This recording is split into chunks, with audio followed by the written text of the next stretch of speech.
What's your favorite podcast? Or You know that One Nation? This is Jordan Grace, and you're listening to the Social Suplex Podcast Network. BWB, this is One Nation Radio. You better get it right.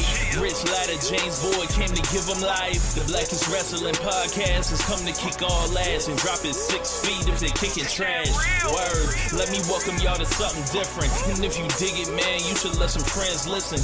We be getting it in, this on the regular, dude. Ravish and flow, but this shit rude. See, James don't rap, so I had to break it down. The whole network, man, we coming for the crown. Raps in the columns, I keep them both covered. Making the beats too, so the listeners can bump it. Hit us with the rating, yeah, I'm saying it's a 5. Before you hit it, talk, bob your head side to side. It's One Nation Radio, and this is the beginning. It's Rich, and I'm here with James. It's time to listen to One Nation. You got to unleash the power of the pyramid. This is Mike Sempervive from WrestlingObserver.com. Check me out on Wrestling Observer Live every day. And also check out your boys, Rich and James, on One Nation Radio. This is Kenny Omega. We're listening to One Nation Radio. Check it out, guys. These guys know what's up. Big Kenny Omega fan. That's all that counts to me. Goodbye and good night. Bang. What is going on, everybody? This is your boy Rich Latta here, and I'm joined by my special guest this evening, Phil Lindsay and Righteous Reg of Grapsody. Fellas, what's going on? Good. I'm other like everybody else looking at this Netflix Paramount stuff. Like, this does not look good, but it is what it is. Reg, what's good with you, man? It is your favorite rapper, your favorite writer, and your favorite podcaster. I'm here, Rich. It took a little bit of time. I went around the corner and around the back, but I hopped the fence. And your boy is here. It is time. Yes, we are absolutely cooked, my friend Philip Lindsay. I don't know what time. I don't know what day it is. They're trying to silence us specifically. They're like, oh, you guys are writers. Y'all be talking on podcasts. Like, they're coming for our podcast next, Phil. You know that's what's happening. Yeah, well, we'll see. Come on. So, yeah, glad y'all fellas are here. We'll do a little bit of housekeeping and all that. Unfortunately, James is not joining us this week. Get well soon, James. I know Absolutely. you'll probably feel better next week. But, yeah, we got a huge show planned. I ran into Reg at the Sacramento AEW show last week, and I was like, we got to get you on. And, you know, Phil was gracious enough to join us as well. And, you know, just seeing you guys, you know, and what you guys have accomplished and you guys have done over at Fightful and building up Grapsody is just a pleasure to watch from afar.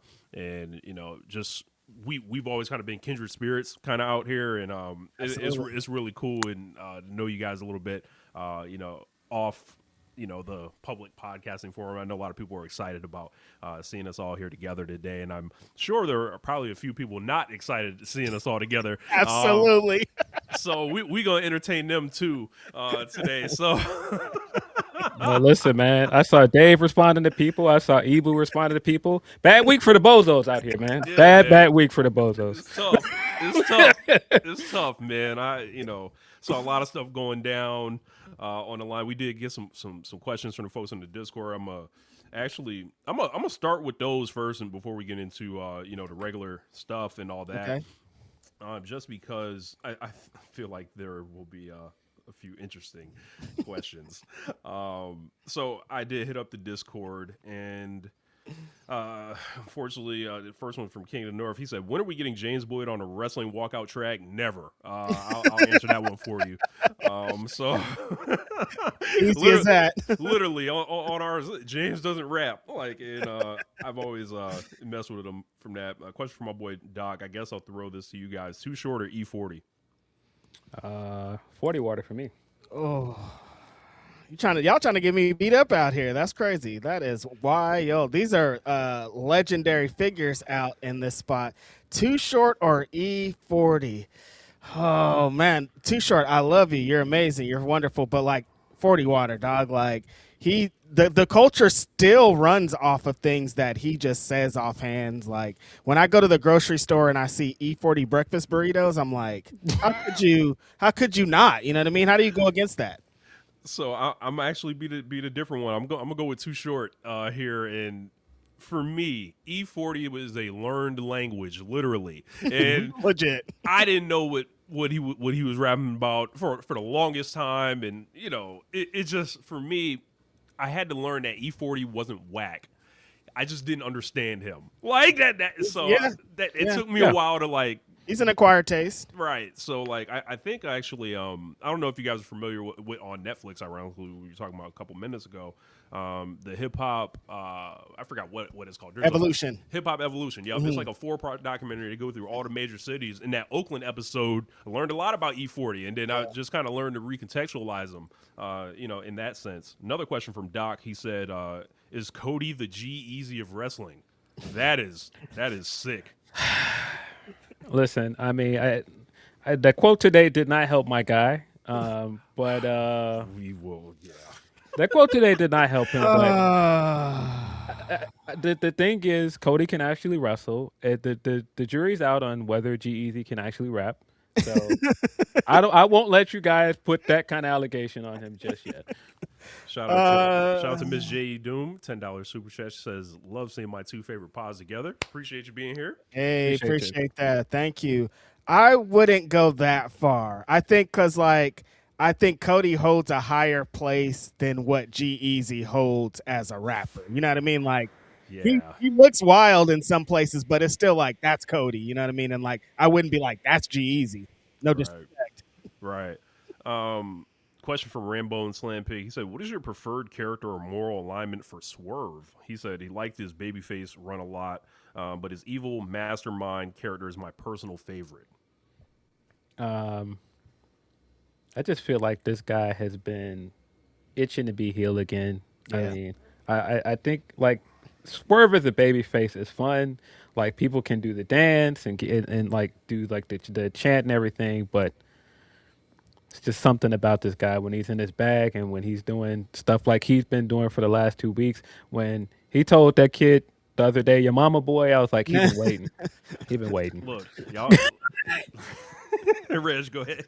Yeah, no, this heel stuff is ready. I think like I was watching last night. I'm like, it's not all the way there because there's still people that are clapping and excited for it, and I'm ready for him to really lay into it because I know what he's capable of. But exactly what he was giving up last night of being like, I'm tired of y'all disrespecting me. It's time for me to show y'all who I am.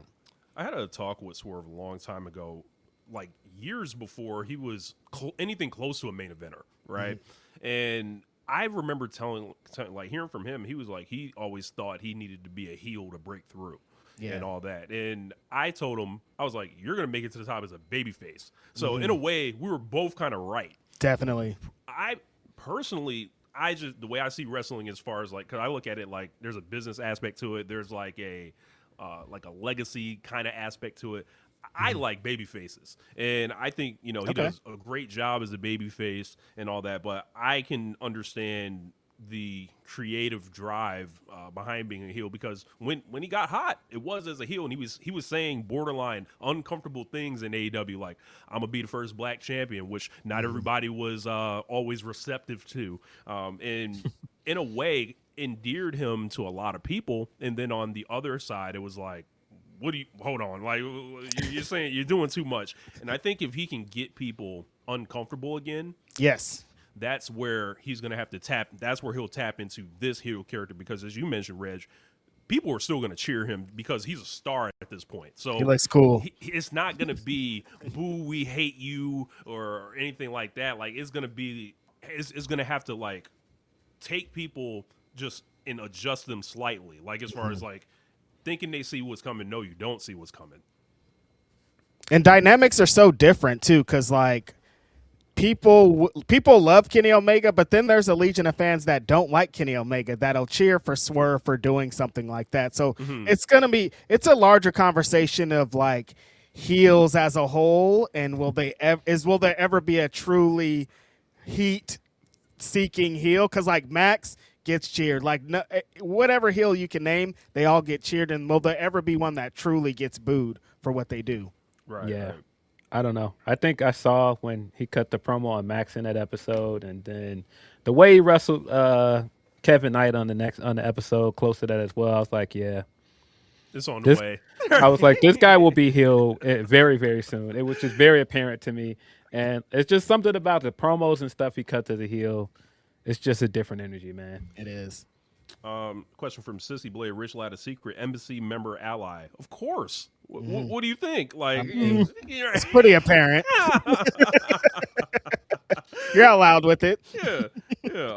Take Hazy says, what wrestling themes has Reg done that weren't used? What's the best one? I mean, the Brian Keith one is my favorite one. I'd say that one because it's only used like 2 times or something. Yeah. You know?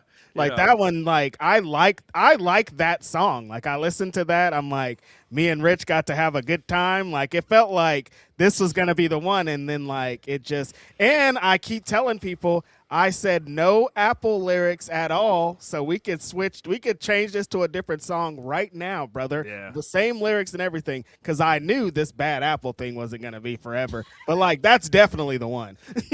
Yeah, I love that song too, and I've been fortunate with the Marina Shafir theme that has really caught wind to get caught like another life. But yeah, that Brian Keith song is like when Ruckus sent it to us, I was sitting on it for a little bit. 'Cause I was like, damn, Reg went hard, and then like I was like, what am I gonna do with it? And I was just like, all right, I don't know what to do, and I just wrote some stuff and then recorded it. And Mikey was like, that's crazy, and then like he threw the mixing on it and kind of came up with the the word drops and all that, and Right.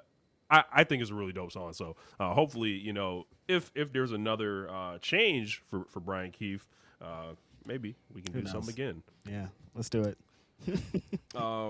So King of the North told me to ask Phil when the festies are coming and if it's soon. Yeah, I don't know, man. I seen a couple hoots on TV the other day. I was like, man, it's that kind of vibe again. Might be soon. It is that kind of vibe again, for sure. Question from Seth Rich Rogan. He said, questions for all of us. Best AEW match that you think doesn't get enough praise. In the reverse, the least favorite, highly acclaimed AEW match. That's a tough one. Yeah, that is. Because sometimes I think the matches in AEW, they do get properly contextualized, especially like when I'm looking, especially with AEW, is like obviously it's been an affront to so many people's existence. So I feel like the people that actually kind of know this thing do a good job with talking about, okay, this is ranked here, this is what we felt here, this is this here. I guess I was live in the building for this one. I'll go with a least favorite, highly acclaimed AEW match, and I will preface this with they were going crazy at the end of it, right? But I remember just being in the building, and I was just looking around. I was like, what's happening? And everybody was like, what's happening? Nothing's really happening here. I'll go with the dog collar match with CM Punk and MJF. Oh, controversial takes. Actually, I was in the building.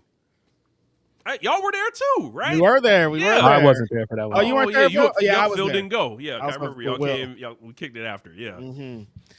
Wow, controversial take. Rich Latta out the gate. Yeah. I mean, CM Punk was crying now for what I did off of the backs of that, so that match sits high for me. Like it's up there for me, brother.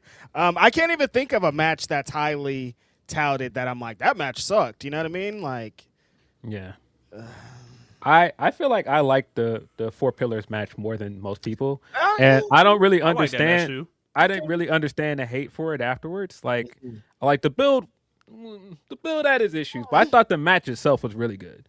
That was a really good match. That's kind of an underrated one too. Like the underrated ones, I'm thinking of all Darby Allin matches, and I'm like, are they though? Because like they're all very highly rated matches. I'll go with another one as far as like best AEW match that you think doesn't get enough praise. Konosuke Takeshita versus Kenny Omega. People just act. That one came and went for people, and I was like, they went crazy out there. Yeah. And then it was just like, I guess maybe it was the lack of follow up for it. I saw a highlight clip of it the other day, and I was like, yeah, they went nuts. And I'm talking about the one at All Out 2023. The one with the super Blue Thunder bomb. Yeah. Yeah, and I believe like Kenny had like the DDT gear on. It was like the that joint was That match is fire. That match is super Yeah, fire. I mean, the match that I think is underrated because nobody talks about it because of what happened afterwards is, of course, Mox versus Punk, because that is an actually good match, but nobody talks about it Yeah. because No one ever talks about that Yeah. match. everybody talks about the press conference afterwards. But the match itself was good. Yeah. Yeah, I remember Punk was like just walking around. It was like a walking brawl kind of, and it was like there was some shortcuts that he did, but I felt like it all kind of worked that night. But as you mentioned, just Men in Black flashy thing, all that just immediately. What match did it happen? Nope, there was just a fight afterwards. Question from 97 aka, what are Reg and Phil's thoughts on the people who claim Swerve is not black? Oh, Well, said person that did that is a very clear hater, and I just think people gotta stop hating. I mean, look, if you just don't like Swerve, like you don't have to like everybody. Everybody has their reasons for not liking a wrestler, but just trying to gatekeep blackness and discredit his accomplishments is whack. Like, damn, I'm not here for none of that. as people who have existed in we like pro wrestling, you guys, Yeah. like we've existed in a space on this side and been talked about like that when like I could not be blacker, you know what I mean? I got dreads, I'm dark, I'm like I'm not black, you know what I mean? And like Swerve is the exact same thing. Like whatever agendas you have, I always like we can go there. Like what happens when the police is pointing the gun at you? Are you black or not? And that's a black man, and it's going to end the same way that it ends for a lot of black people. So when we start to get to this, I don't like this fool, so they're not that. I don't get down with that. And then to be like this white man is blacker, like. What game are we trying to play here? Dude? Yeah, no thanks. I don't want to play this game. It's nasty work going on. They're just really bad agendas, and at this point, I don't really even have words for these people. I'd almost rather just fight at this point. Like, and that's just me. Like, I'm not trying to reason with you no more. I'm not trying to talk it out. I want no parts of it. I'm ready to get ignorant. If it needs to go this way at this point. So, I mean, I kind of just. I try not to even respond to any of this stuff. So, but I think these people need a lot of therapy, and they need to talk it out, in a mirror or something, figure it out. And the list that they're talking about, this guy continuously is like, he's talking about the BW 500. That's a different list, my brother. Keep my name out of it. Every time he's like, but then he did this with this. I'm like, leave me out of your agendas, brother.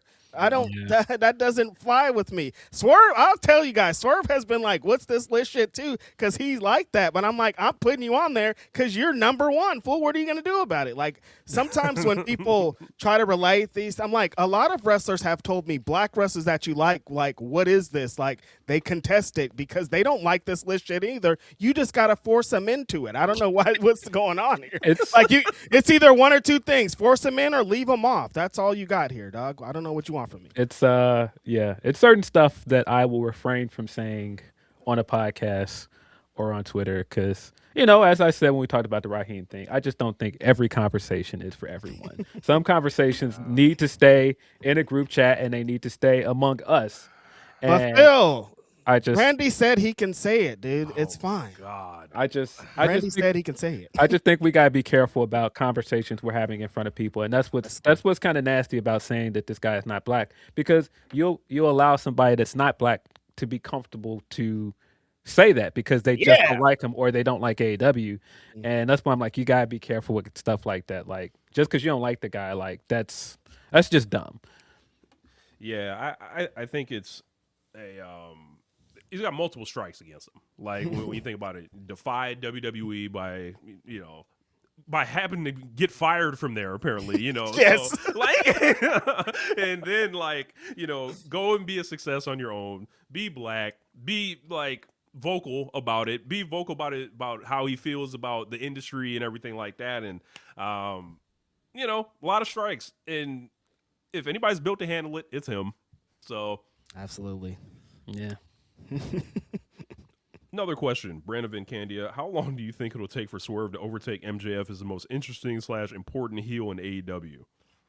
And has it happened already? From Spirit of Jazz. I don't know. It might not take that long because, like I said, when we got that promo of the night, he jumped on MJF in the build before World's End. I was like, might have something here. All the way to the point that I was like, are we going to just do this one-on-one match? Because this feels like a money feud. What are we doing? Like, I'd like to see it. You know, with them both being heels now, I don't know if we're Oh, gonna yeah, we're see it about now. as far as we're gonna get from it now. Yeah, Huh? so I would say I think they will have very interesting and different dynamics because I think MJF is probably on his best behavior at the moment because there's a lot of forces I feel like working against MJF. So it's like he's got the pressure of how his last title reign went. He's got a radically different landscape in AEW with just so much competition around. It's like you want to put your best foot forward. Yeah. So I think MJF is going to continue to do good work and like very kind of structured things.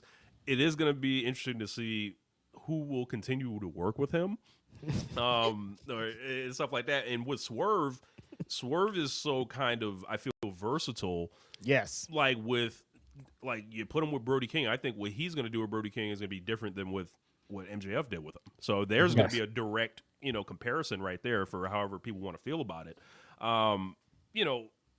You start with the big Kenny Omega turn in the heel promo last week. He's off to the races. I don't know how long it'll necessarily be, but going at this rate, at the minimum, you've got two great heels at the top of your company. Yeah.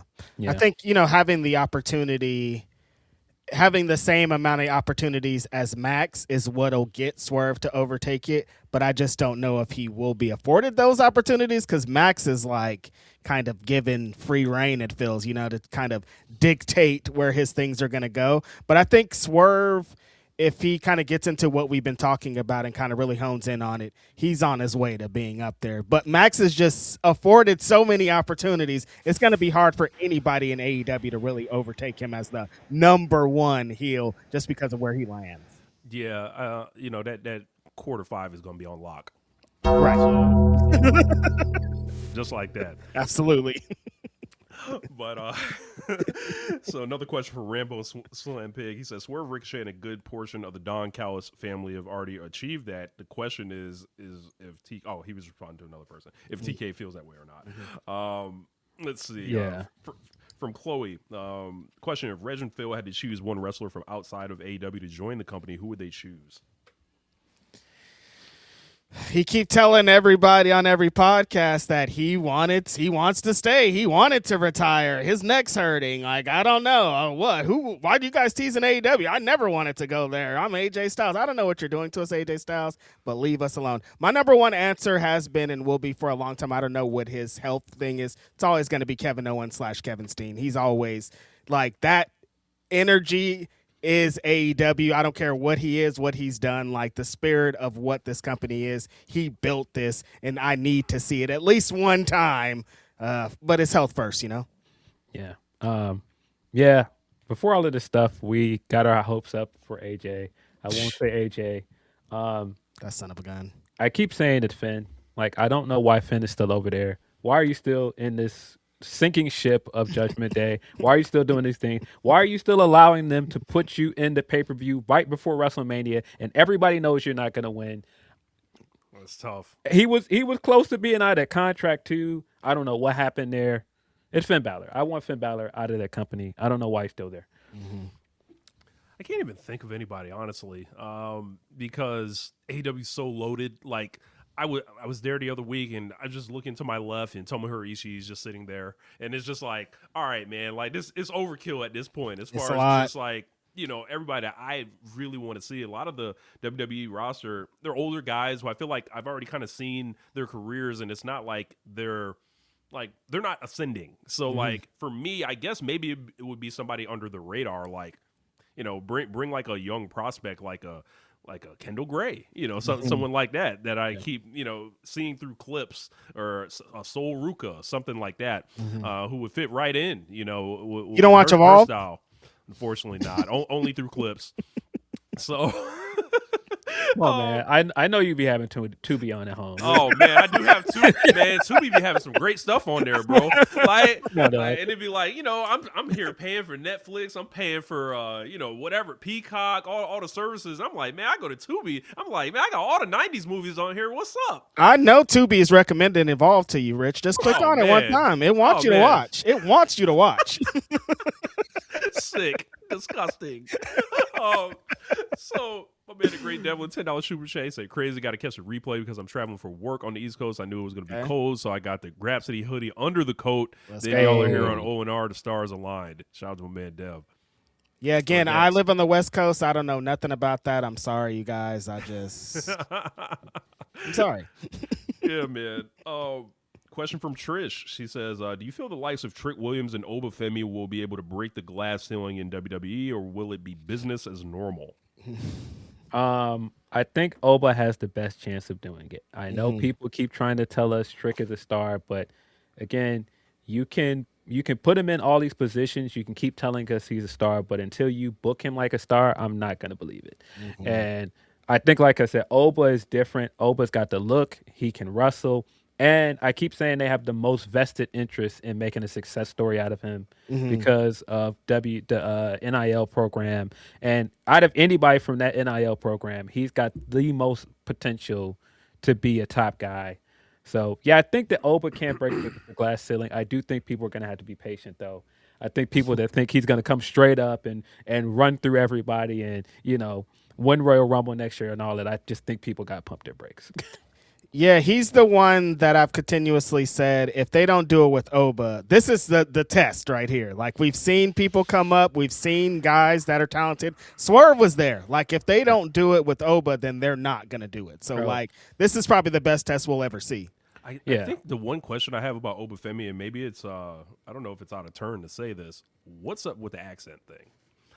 And, like, are we going to, like, eventually is he going to use his natural voice? Is he going to carry the gimmick accent for the rest of his days? Like, they got to figure that out just for me just thinking about it, right? Aside from that, I do like his prospects a little bit better than Trick Williams, but as Phil mentioned, this is going to be a process with either of these guys. Like, when I think about WWE, as I mentioned a couple minutes ago, all those older guys are still locked in. They've been around for years and years. They're not going anywhere. And in WWE, it moves at a glacial pace for a reason. They don't beat these people. So, like, the best that you can hope for with these guys is, like, just slow and steady kind of. And Paul Levesque hasn't shown a propensity to necessarily push people that look like Trick Williams or Obafemi. So, if this was Vince, I actually would feel more confident under Vince. And I'll just say that. And but I like what Trick's doing as far as like his media run and the promos and stuff like that. But there's also going to be the jury out on Trick too, as far as there is a working standard that WWE likes to adhere to. And when you get into having to headline those major shows, I think Trick's wrestling is going to be that'll be what his opportunity to try to break through. I have much more confidence in Obafemi as a wrestler. Yeah.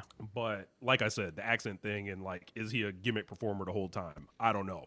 That was the funniest few days of Twitter when that clip of Dave was going around where Dave was saying they should let him wrestle as little as possible and accentuate what he does well. And people were getting mad. And I was like, but he's right. Why are people mad at him? This is what they do all the time over there. They accentuate people's strengths. Like, it's a go-to in wrestling, not just in WWE. And that's not to say that Trick can't wrestle, but like that's not Trick's strength at the moment. It's his look, it's his charisma, it's everything else. Entrance. And the entrance. So I don't know why people got so mad at Dave for saying that, but that was a funny few days. And they keep forgetting with how the program and the system's running now. These guys are still pretty fresh. They've only really worked in Florida, and like they're still kind of adjusting to wrestling on the biggest stage. So when they're trying to push everybody to the stratosphere and like Oba's got to be world champion, I'm like, I hear you, and we do need that, but we do also have to let these guys develop. Like the Javon Evans thing was like, what's happening with indie wrestling, and like if he had 5 more years on indie wrestling, he'd be even better than I think he's going to be. Like he's gonna get there, of course, because he got it. He's that guy. But like, there's no more development because we're watching it all on our damn TVs. It's crazy. Yeah, it's that arms race thing. So like, thinking about, and I'll loop Javon into this question as well. They've kind of like subtly told us what they think about Javon already through, their back channel reporting and stuff like that. And he's going to have to break through preconceived notions of like, he's much more in line with, what would be an AEW wrestler, like as far as like his athleticism, his flying and stuff like that. So you're going to have to get like the Kevin Nash thing, as I saw you guys drop a thing like that. There's just a lot of old mentalities that he's going to have an even harder challenge than Trick or Oba, because just from the body, there's a lot for him to figure out. He's in the same category as Melo to me, where you could tell straight away Melo's our kind of wrestler. He does like all the flippy stuff. He can wrestle. He's the kind of guy we like. Trick's the guy that they as a company want to push. Like, and Oba is their he's their homegrown guy. Like, it's just a difference. Like, these are two very indie wrestlers. Like, they're gonna have to get through like a lot of like the obstacles in front of them. And it's not the fans, because the fans like Javon. The fans like Melo. Yep. It's just some of the stuff backstage, and there's no way you're gonna tell me like, yeah, Nash said some of that stuff, and it was like, that's kind of crazy. But like he's just acting alone in but this. The people that Nash is friends with, like, it's no way that I don't believe that some people back there might not also feel the same way, because that's how they talk about black performers all the time. I mean, that's why it took so long for Kofi to get his moment. That's why it took so long for other guys to get their moments. Mr. Bojangles, that's crazy. Filth. just filth, yes. Filth. Question from OG Jimbo Johnson. He said, ask Righteous Reg why he tried to gaslight me into thinking Timothy Thatcher is a good wrestler. Wait, hold on a minute. Wait a second. He said you in particular, just you. You did this. Okay, my homie. Let me see. Are you caught up on Tim Thatcher on the aforementioned 2B version of Evolve Wrestling? Because if you are, then you can't blame that on me. Don't put that on me. This is something going on over there. You know what I mean? Like I think like. See, there's some wrestlers that I've described before that are up close and personal wrestlers, my homies. You go to an indie wrestling show, and you're right there. I can see Tim Thatcher. I can hear him. I can feel him. He feels like that. You're watching him on Tubi. It's probably not going to be. Close to you to the ring. What's going on? You can feel him. Let me get my shit off. What that mean? Right. It's not the same watching it on Tubi, is all I'm saying. Yeah. Oh, man. Also, King of North, too, to piggyback off this, ask Reg if Tim Thatcher is actually British. Timothy Thatcher's from Sacramento, California, you guys. And this is not me breaking news. This is no news. King of North says, Denise got Reg watching Evolve on Tubi. That's crazy. I haven't seen it. I was on Tubi, too, trying to get my training day on, and I was like, oh, damn, there's wrestling on here, too. Bro, I just can't even imagine that. You sitting at home in the dark, and it's got like that yellow glow from the Tubi screen. Tubi, and then it's like, hey, would you like to watch Evolve? No. No. What else y'all got? Unplug the TV. It might just auto start or something. Like, nah, man. Yeah, no, you know how the algorithm be doing that. You know what I mean? You watch an old episode of Clarissa Explains It All or something, and they're like, nah, you want to watch this WWE Evolve show? And I'm like, nah, dog. Or you wait, sometimes you you fall asleep while the show's playing, you wake up, and I'm like, what is going on my TV? You guys take this back. What is Nikita Lyons doing on my screen? I'm saying, dog. Bro. They got a few hoopers over there on Evolve. Yeah. 1,000%. Know what they're doing over there and not on like NXT or like the regular show. Like my homeboy's probably about to be on there. Starboy Charlie, shout out to him getting an opportunity. You know what I mean? I'm not mad at it. Yeah. So let's move forward. Thank y'all for the questions. Appreciate y'all sending those in. Good way to break the ice. Absolutely. But yeah, man, this 50 Cent T.I thing, man.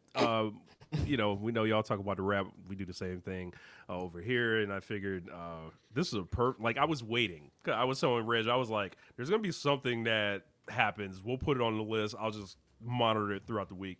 This 50 Cent versus T.I. thing is like gone from this potential versus match, which people were kind of discussing in their own way as far as like, oh, who do you think would have more songs, or who did you like more at their peak, different stuff like that. And this has evolved into flat out war. Minutes before we went on air, Domani jumped into this and dropped the song. Domani. Damn. Domani, the peaceful one that raps like J. Cole, he is now dissing 50 Cent. Domani's kind of dope too. I'm gonna have to check that out. I just listened to the fourth.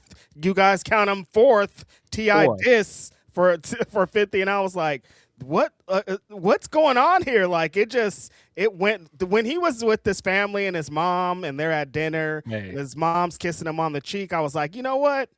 This is too much. Too much for me. I thought it was very funny, and as somebody that likes shenanigans sometimes, I was like, "Oh no, this is hilarious." We did like the glass clink with Tiny, and then he had his wife over there by his side. Like we don't have to get into any of the extracurriculars with him and Tiny, and like them being still together. Extra, like his mom is there, both his kids was there. I was like, nah, it looked like T.I. is winning. I've never seen 50 this happy. His kids don't even like him like that. His 50 Cent's son be so mad at him. Yeah, when they zoomed out and King's munching on the side, I'm like, nah, this is crazy. Yeah. And the thing is, I have to give T.I. a lot of credit, man, because a few weeks ago, it was looking crazy for my guy. Yes. He still had the dreads. He had that comedy special, and people were like, nah, this isn't it. He wouldn't cut them dreads. He put out the record. Let him know. Produced by Pharrell, that's actually hard. I was like, wait a minute. I was like, and then like the first two diss tracks, I was like, wait a minute. Nah, this is T.I. Remember. This is the real tip. Yeah, this is him. But the thing is, boy, I hate to break it to people if they have not figured this out already. 50 Cent is going to ignore all of this. He's not getting in any booth. He's not responding to any of this. He does not care. He's going to continue to troll on Twitter. He's going to continue to troll on IG. He do not care. And should he, has been my question, Phil. Like, should he care? Like, will the pressure of everybody being like, get in the booth, does that matter to him at this point? This is funny because one of our long-standing debates at this point is I don't think you can do this.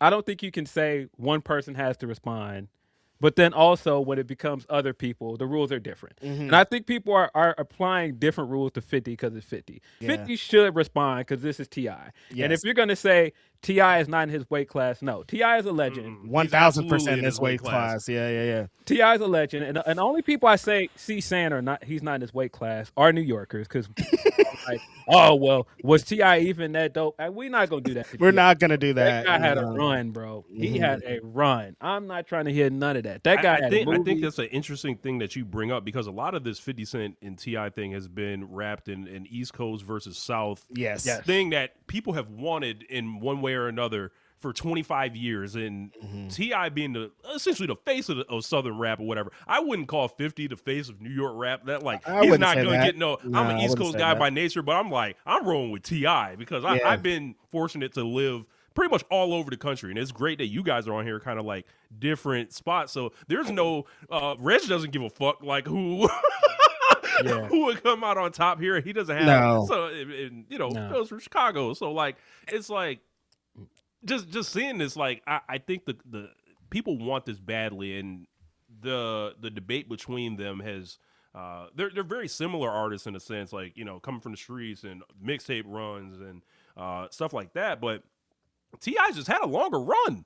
And I don't think people are cognizant of this. And I had a conversation with James a few weeks ago kind of about T.I.'s general legacy. And T.I. hasn't really spawned like the next T.I.'s. Like the people from Atlanta are like, you can see the Gucci Mane tree. You can see people, like Jeezy Tree. Jeezy Tree. Like you see all those other things. And like the Future Sons. All that stuff. You can see all this. But T.I.'s influence didn't go the same way. So like, I think there's an interesting debate kind of to be had about T.I. being possibly one of the most underrated rappers of all time. Yes. And I think he wants this badly with 50. Like, as far as like he's always wanted to check it off his list as far as like, you know, taking the New York thing and stuff like that. And then just from the battle essence of it, we all know what T.I. did to Lil Flip. Mm-hmm. So, you know, if he can get 50 to step in the ring, I know Phil thinks it's not possible. It's only going to be so long before one of these things go. And almost, I don't even necessarily feel like I need to hear these dudes rap with one another at this point. I feel like T.I. is a better rapper, all that stuff. I just want to hear them talk at the end of the songs to each other. That's what I want to hear. Them niggas is insane, like both of them. I think there's a reason that when this began, T.I. was calling out like Hove. You know what I mean? Like when he was like, I want to do this versus thing and I want to go against a giant. He didn't start out with 50 Cent. It took some steps to get to 50 Cent because I think he said Hove and then he might have said Wayne after that. I'm like, there was a reason he got to 50 Cent. And I understand. They both had gigantic runs. I'm clouded because like in my brain, I'm like, In the Club is so annoying. Like it reached heights, but like the way that where it is and how people treat it, I hate it so much that I'm just like, if that's your biggest hit, you lost to me. But it's not. It's about more than that. Like, and then I started thinking, like, say they did have the verses. 50 Cent don't got one friend. Like, can he use G Unit Records? He don't like none of these guys. So would he can't play Hate It or Love It? That's what I'm saying. Is he going to use the Hate It or Love It? Is he going to use the Bank Records? Like, what's going on here? He could still use stuff from Beg for Mercy. Like, he still get along with Yayo and Lloyd Banks. He just don't get along with Young Buck, I don't think. But he gonna play Candy Shop? See? He got too many of He did have a monster run, one of the craziest runs we've ever seen in hip hop history. I know people counted this as debut albums, not his debut album. No, yeah, but people would account that as his breakout album, Get Rich or Die Trying. Like that's his big joker. But the thing is, for Smash Brother players, you know this. That's like his Falcon Punch. He's got these things like In the Club sitting there where he can throw that out, and people think that's the instant win for him. No, T.I. has a better discography than him. And I somebody was like, I don't know about all that. I know about that. I was outside when trap music hit. I was outside when Urban Legends hit. That guy had a run of 3 or 4 albums that did not miss. Right. 50 don't have that. Yeah. And massive hits, Phil. Like he would come out and there'd be 4, 5, 6 of them that in California, people are playing these records out of their car. Like I'm feeling like I'm a part of their culture because of how huge T.I.'s run was. And he's on songs that people forget he's on. Mm-hmm. Like I think a lot of people forget he's on the Robin Thicke record. You know, I'm sure that they don't want to talk about that record. They want you to forget. That they have to continue to pay Marvin Gaye. But that was a mess. That, right? No, don't play that. Don't play that. But I mean, he's on that record. He's on a few songs where I think Justin Timberlake. He's on the Drake record. You Fancy. I think people forget all the time he's on there. That's a huge record. That's what I'm saying. He's got more of those than people think, man. And when people are like, he doesn't have anything that can compete with 50, I'm like, no, he's absolutely got better records with Justin. Like it's not even close. Yeah. He's also like an infinitely better live performer than 52. Yeah, it wouldn't even like people would be in for a real rude awakening. Like, and it would be, you know, I think 50 would be wise to like continue to back away from this as much as he can. But there's not really T.I.'s challenging him the old school way though. It's like there's only gonna be so many songs you drop about me. Every time Phil brings up AO technology, I just laugh because I know that's what you're hinting at. Nah, dog. You put that on. You work the pole. I work the pole. That ain't getting him up out of here, dog. That's not getting T.I. up out of here, dog. Amusement park ain't gonna work for you? No. I don't think it's anything off that album that's working for you, dog. Keep that one in the tuck, dog. That's not doing it for you. But yeah, I don't know. I don't think he's ever gonna respond. I don't think this versus is ever gonna happen. No. I was kind of looking around at one point, like, wait, versus is still happening? People. That's where I was starting. Now I'm like, what's that?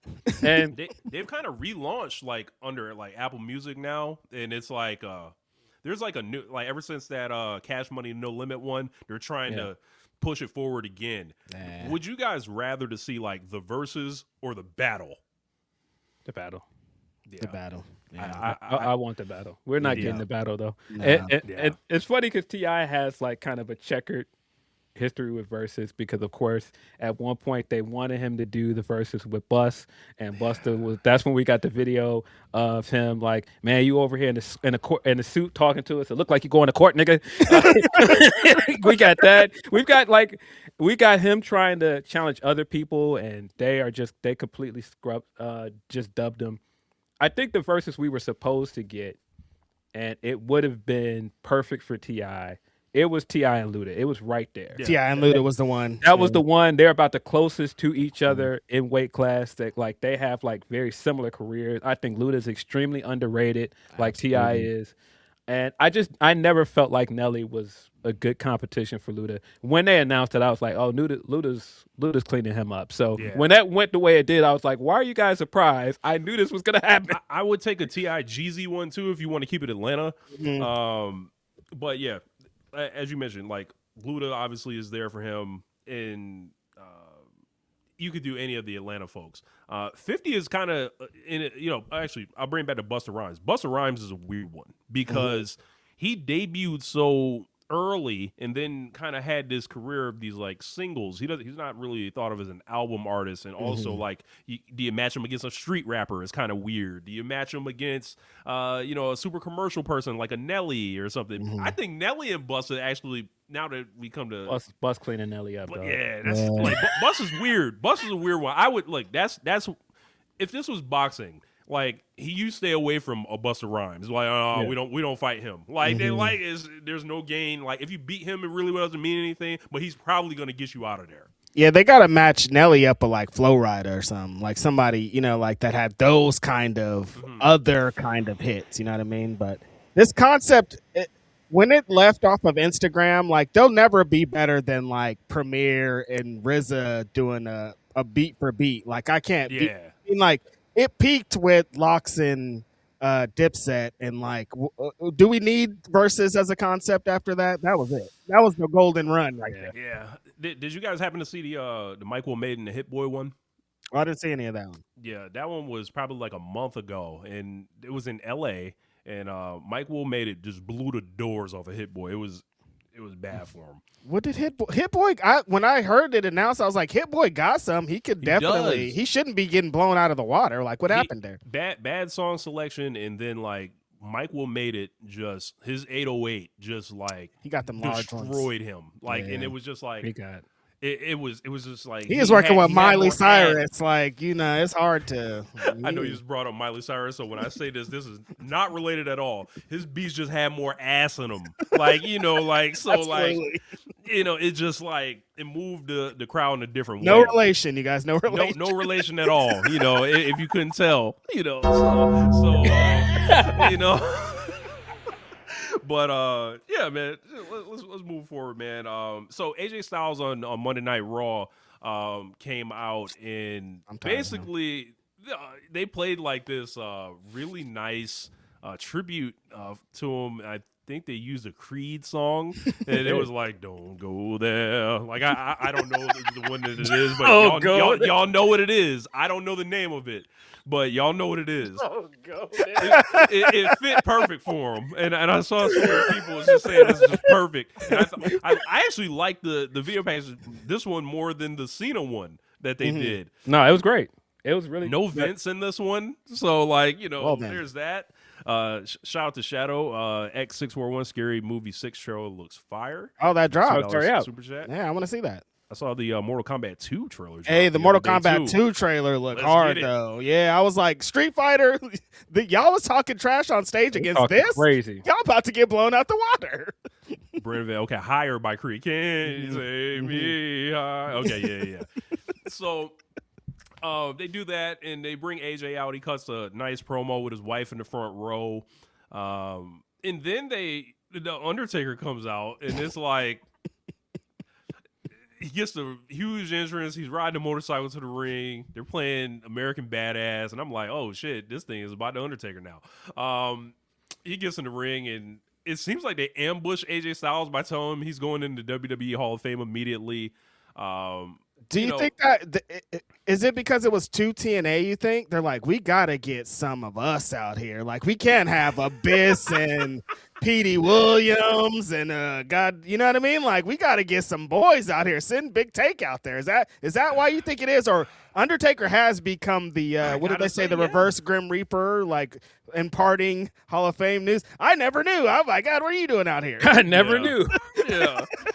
Yeah, as far as that, AJ's a great worker. He feigned surprise well there. And, he popped up on the podcast with the Good Brothers and all that, saying he's done. Like, he's saying his neck is laid down. He's probably going to work backstage. They obviously put him in the Hall of Fame. They're going to keep him under contract a little longer and probably work on some type of, some contract to make sure he doesn't go anywhere else or whatever. But wrestlers have never lied. I just say that never, not once. Right, and just I did get weird vibes all throughout this retirement thing with how it was done in Saudi Arabia. He mentioned he wanted to take the gloves off in America. I thought it was weird that his friends and family weren't there for his last match. They set it up in Atlanta, which was a smart move, I'd say. But what do you guys overall kind of thoughts on AJ Styles' career, if this is really it for him? It's just this weird disconnect of the way 2025 ended for AJ and then the start of 2026. And so it feels like it happened really fast. Because, I mean, if you go back a few months ago, he was in that tag team with Dragon Lee. And then it was like, all right, this is the end. This is the end. Get to the Nakamura match. The Nakamura match was way better than I ever expected it to be. The Punk match, and then a really good match with Gunther at Royal Rumble, but it's like you're going to do AJ Styles' last match with the company not in the United States? And that in itself was weird, him not taking his gloves off, and all of the reports around it seemed very clear that a lot of people in the locker room elsewhere thought he was heading over there. There was a lot of tweets and stuff going around. I was just like, what's going on here? And so then we didn't hear from this guy for almost a whole month. And the report was his contract was up this month in February. And then they announced this tribute out of nowhere. And as soon as they announced the tribute, I was like, I don't think he's going anywhere, guys. And as soon as it just popped in the back of my brain when they announced the tribute, I was like, oh, we're probably getting a Hall of Fame induction. And so when they did everything to go along with this, I mean, because this was basically the main event of Raw. Not a great episode of Raw, by the way. Main event of Raw, we got the video package. I thought the video package was fantastic. The stuff in ring was great. But it also is very apparent to me the disconnect between what AJ Styles represents and what WWE currently is. Because he's really a wrestler's wrestler. And all of his video package, they had to throw the TNA stuff in there. They snuck in IWGP World Heavyweight Championship. One of the hardest photos of all time. Yeah, snuck that in there. And I'm just like, this is different than the Cena stuff, because the thing that makes AJ is the wrestling. Right. And even just the last 3 matches he got, they made a point to go, no, this is still AJ. He can still go. But in front of that audience, it was so different. At certain points in the night when people were bringing up AJ, when Punk came out there and was give it up for AJ, and we got the golf clap, I was like, yo, this is Atlanta, Georgia. This guy's home. What do you mean? But it's just such a different crowd that goes to these shows now. This ain't Yachty and Offset didn't know. Y'all don't know about old TNA history, dog. What's going on here? And I think the entire thing with AJ Styles and how it's weird. In one respect, WWE fans are very protective of AJ Styles now. They don't want him to go anywhere. Yeah, but he's not really. I don't identify him with WWE. I know he was there for 10 years before y'all started. I don't identify him. I identify him more as AJ Styles rather than WWE's AJ Styles. You can just look how they treated Cena. Even look, we don't want to start with the comedy of errors that Cena's retirement one was, but they acted like the world was stopping at the end when Cena was gone, and then a lot of this stuff still was wrapped up in pro wrestling business. Yes. Because as Phil mentioned, at this point, they working each other at this point. Absolutely. Yeah, it feels like they're just kind of playing this game that keeps going round and round. Yeah, every time, because he's kind of they're so great to my legacy. I want to continue to fight the good fight for them. And I'm just like, you're not a WWE wrestler. I saw a tweet that offended me to my core yesterday or the day before. You guys might have saw it. Somebody was like, I love Daniel Bryan way more than I love Bryan Danielson. Give me a Team Hell No match way before you give me a Bryan Danielson and Nigel McGuinness match. And I'm just like, I know this is rage bait, but I am fuming. Because, like, no, dude. When people call Bryan Danielson a WWE wrestler, it hurts my feelings. Like, I'm sad about it. Like, I just, like, don't say that. Don't ever say that. I don't care how long he was there. I don't care what he did. That's not what this is. And I still feel like that about AJ Styles. Had some amazing WWE moments, like the match with Roman where he does the phenomenal forearm through the announce table. Like, that shit changed my. I was like, damn, Roman is a guy. Like, he in here with AJ. The Cena match is like, he created a legacy over here, but that's not what his legacy is going to be in complete full. There's still so much TNA footage, so much early independent wrestling footage. He exists in like what I call my golden era of independent wrestling with him, Bryan Danielson, Low Key, Eddie Kingston, Homicide, like all Red, like all these guys. He was one of those guys, and I'm always going to remember him as one of those guys. Yeah, I think to you guys' point of why you can't just be like he's a WWE guy, because I mean, some of the stuff that they did with him, other than like the John Cena feud, the Taker match, the Boneyard match that they like to always say that that's Taker's last WrestleMania match, and like a lot of things that he had at WrestleMania that aren't that great. WrestleMania. A lot of the other stuff they did is his greatest hits from somewhere else. They had to do the Nakamura feud because that was from New Japan. Going back and doing the Joe feud and the Joe stuff that he did with AJ was fantastic in WWE. But like, we know what Joe and AJ represents elsewhere, and that's not like a WWE product. So yeah, I it's the same for me. I don't really see him as a WWE wrestler. I think it's great that he's one of those guys that we never thought would make it there, and he managed to make it there and be as close to a top guy as humanly possible. They gave that guy a year-long WWE title run. They gave him wins over John Cena. They gave him some of the big highlights that we didn't expect this guy to get like early in his career. And I think that's awesome. And I think, you know, what it means to him to be acknowledged by like Taker and some of like the greats in the industry, I think that's awesome for him. But yeah, you can kind of draw a line in his career too. Like after after they take like the belt, actually pretty much after the Boneyard match, like they kind of phase him into like, you know, doing attacks with Omos, and like he's not really factored in at that level. And you know, look at his age; he probably shouldn't have been, but you probably could have got more out of this guy last decade rather than programming him with Logan Paul or I remember last year's match with Dom Mysterio. I was like, okay, it's kind of like a finishing school for Dom Mysterio. Nothing to knock your socks off, but I was like, AJ, what we doing with AJ here? So, as you mentioned, the weird like when you look at it, and it's like Shane McMahon was his best WrestleMania match. Best WrestleMania match is crazy. That's a weird scenario here. When he was like, Mania's lost his luster, I'm like, yeah, I'm sure you do feel that way. When you look at your WrestleMania resume, it ain't that great. Yeah. Like, how do you feel about Mania? He's like, I don't really like it that much. You know, and I saw so many people thinking he was going to make this stop in TNA. That was never happening. So, like, I like those people getting there, you know, feeling good and hopeful, but, like, let's keep it real, you guys. There was rumors that CM Punk was going to go to TNA, and that was the funniest shit in the world to me. And those people were serious, too. I'm like, you guys are being serious about this? That's crazy. I guess on the other part of it, I like, you know, the AEW run's not coming. And, you know, while I would have welcomed seeing AJ Styles, obviously, in AEW, I don't think it's a massive like loss either, because as we mentioned earlier in the show, look at the roster. I mean, I feel you, but it felt like we were so close to that Ospreay match. We were so close. I really wanted it, and it just like, who don't want to see Ospreay wrestle his dad, man? Come on, we're so close. We were so close to that match, and it's going to be hard to just go and act like we weren't that close. But yeah, I don't think it's happening now. I just think like the business side of it, even before he said it on Talking Shop with the Hoots, I was like, Yeah, he's going in the Hall of Fame. He probably signed something. I don't see them putting him in the Hall of Fame without some assurances because, this looks crazy if you put him in the Hall of Fame in April and then like a month later he's somewhere else wrestling. Get ready to fly. Yeah, but I was about 100% sure after the Hall of Fame induction announcement that he had signed something. And so when we got that stuff today, I was like, yeah.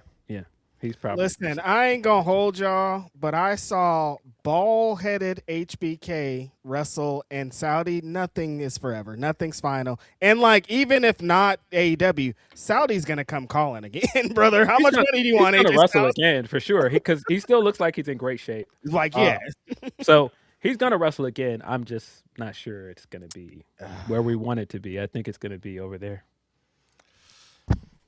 And I'm not mad at them. They should. Yo, they want you over there. How much money run you it want, up. dog? Take this. Yeah, here. What you need? Yeah. Take my credit card. But I mean, like I said, he had a much better WWE run than I could have ever expected for him. Like the Cody stuff like a year ago was better than I expected. He got the match in France, and that ended up being, I think it's going to go down as one of his best WWE matches and probably one of Cody's best matches of his career. Like, you can't ask for much more than that. I think it would have been nice if he made it all the way to WrestleMania, but it didn't seem like he wanted it, especially based on his comments this week. and then look at it like and I think why he says WrestleMania lost his luster is like, all right, those spots at WrestleMania are pretty locked in, and it's like you just got to make one more spot kind of for AJ Styles, and it's like, do I want to go on third on the show and then like have to get out the ring because you're bringing Logan Paul out here or Bad Bunny out here or something like that? It just is. I understand what he's saying. At least he got some kind of time is a flat circle kind of thing. 2016 Royal Rumble to 2026 Royal Rumble. I get it. I thought you were making a flat Earth thing because it was AJ Styles. I was like, damn, that was pretty. Look at that. Look at that. Pretty good there. But yeah, thinking in hindsight that the careers of AJ, Punk, and Bryan Danielson, guys I never would have thought of cooked in WWE, and they all cooked in WWE. So anything is possible. Yeah, man. So let's move on, and I'm gonna bring it over to AEW real quick. I know we're up against the clock with Reg a little bit, so we'll kind of get through that. Overall, like last night, they were in Denver. Shout out to California, and got to wake up in his own bed and all that. So very underrated aspect there of this week. Absolutely. Insane main event, Mile High Madness, brother. Huh?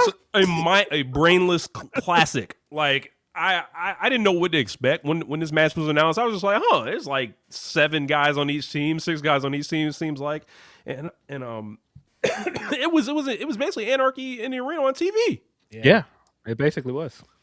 Yeah, there was like, I mean, it was a match for me. Of course, it's the Young Bucks, it's the Rascals. Like it's a Righteous Reg Invitational match. So before it even happened, I was like, oh, it's about to go down. So when it started going down, and I was like, wait, everybody's going 1,000 miles per hour, and you guys, Jack Perry, I don't know what he's on. I don't know what he's been on. He was insane in this match. But this brother was going crazy the entire time. I don't know what's been happening, but he's locked in. That was one of Shout my out to Jack Perry. That was one of my two takeaways from the match. I never need to see that goat mask again. I never need to see this guy doing rest holds again. No. We don't need to see this guy the heel again. Flips. Let's just move. Flips. I see you, Reg. Yes, dog. I'm like, look, this guy. and the Righteous Reg is right there. He's moving this fast. Like, what? Take that mask off. You was driving around in that stupid ass truck, dog, and you could do this. Yeah. Let's never go back to that time period. But the other part is, buddy, Myron Reed has arrived, man. That guy was one of the most dynamic wrestlers in the entire match. Every time he did something, he stole the show, man. Like, man, I've been waiting for this guy to get signed. I've been waiting for this guy to get his moments off like this, man. And y'all haven't even seen everything this guy can do. This isn't even like scratching the surface. Yeah, this was everything I had hoped for. I didn't even know they was going to get the weapons involved. That bump that Cash took, that he's been taking head first through the tables, is like, what are y'all doing? This is crazy. This is amazing. This is what if you watch both shows and you watched Raw this week and you watched AEW ending the show, this is how AEW does. This is the alternative. This is what they'll bring that's different than the other show.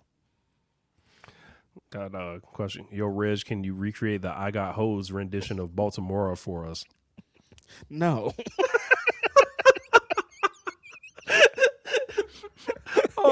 Yeah, Myra Reed, as you mentioned, Reg, or Phil, it seems like since his introduction, they've kind of kept him. Usually, if it's a tag, they've kept the other guys like in there, and it seems like he's kind of being protected like further down, like as your singles guy. I think he's gonna have to switch his gear up, I think, eventually and all that if he wants to start like moving up. But just as an athlete, this guy's incredible. Like and sign me the fuck up. As far as other stuff on the show, Gabe Kidd got a win over Orange Cassidy. We saw the Darby Allin kind of reemergence. Obviously they've been putting him in the desert like it was a casino and all that. Y'all saw that Darby Allin video with the Uber? That was insane. I was like, what is happening? But the driver freaked out. I ain't never seen nothing like that, dog. Yeah, I've seen people say it looks staged, and even if it was staged, hilarious use of an interview. Yes. You trying to get clicks, you got clicks. It worked out for me. Out on the highway, having to get picked up, like look, Darby Allin probably walked knowing Darby Allin. Absolutely. But Swerve got his first major promo now as a heel. I would have liked to see it open the show personally. But Moxley and Clone was, a really good match. Shout out to El Clone.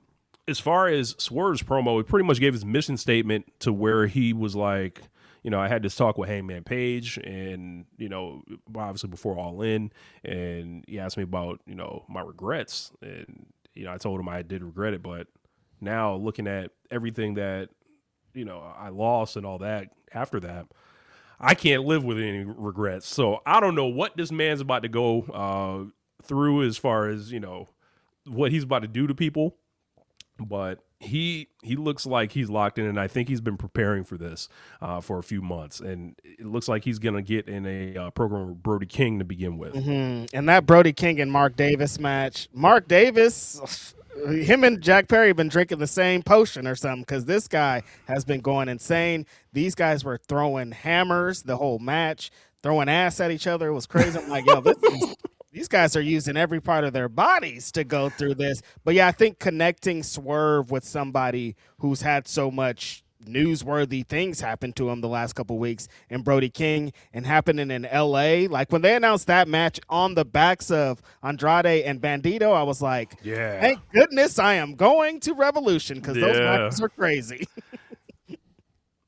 Phil, what'd you think about this promo and kind of like the prospects of Swerve as a heel going forward?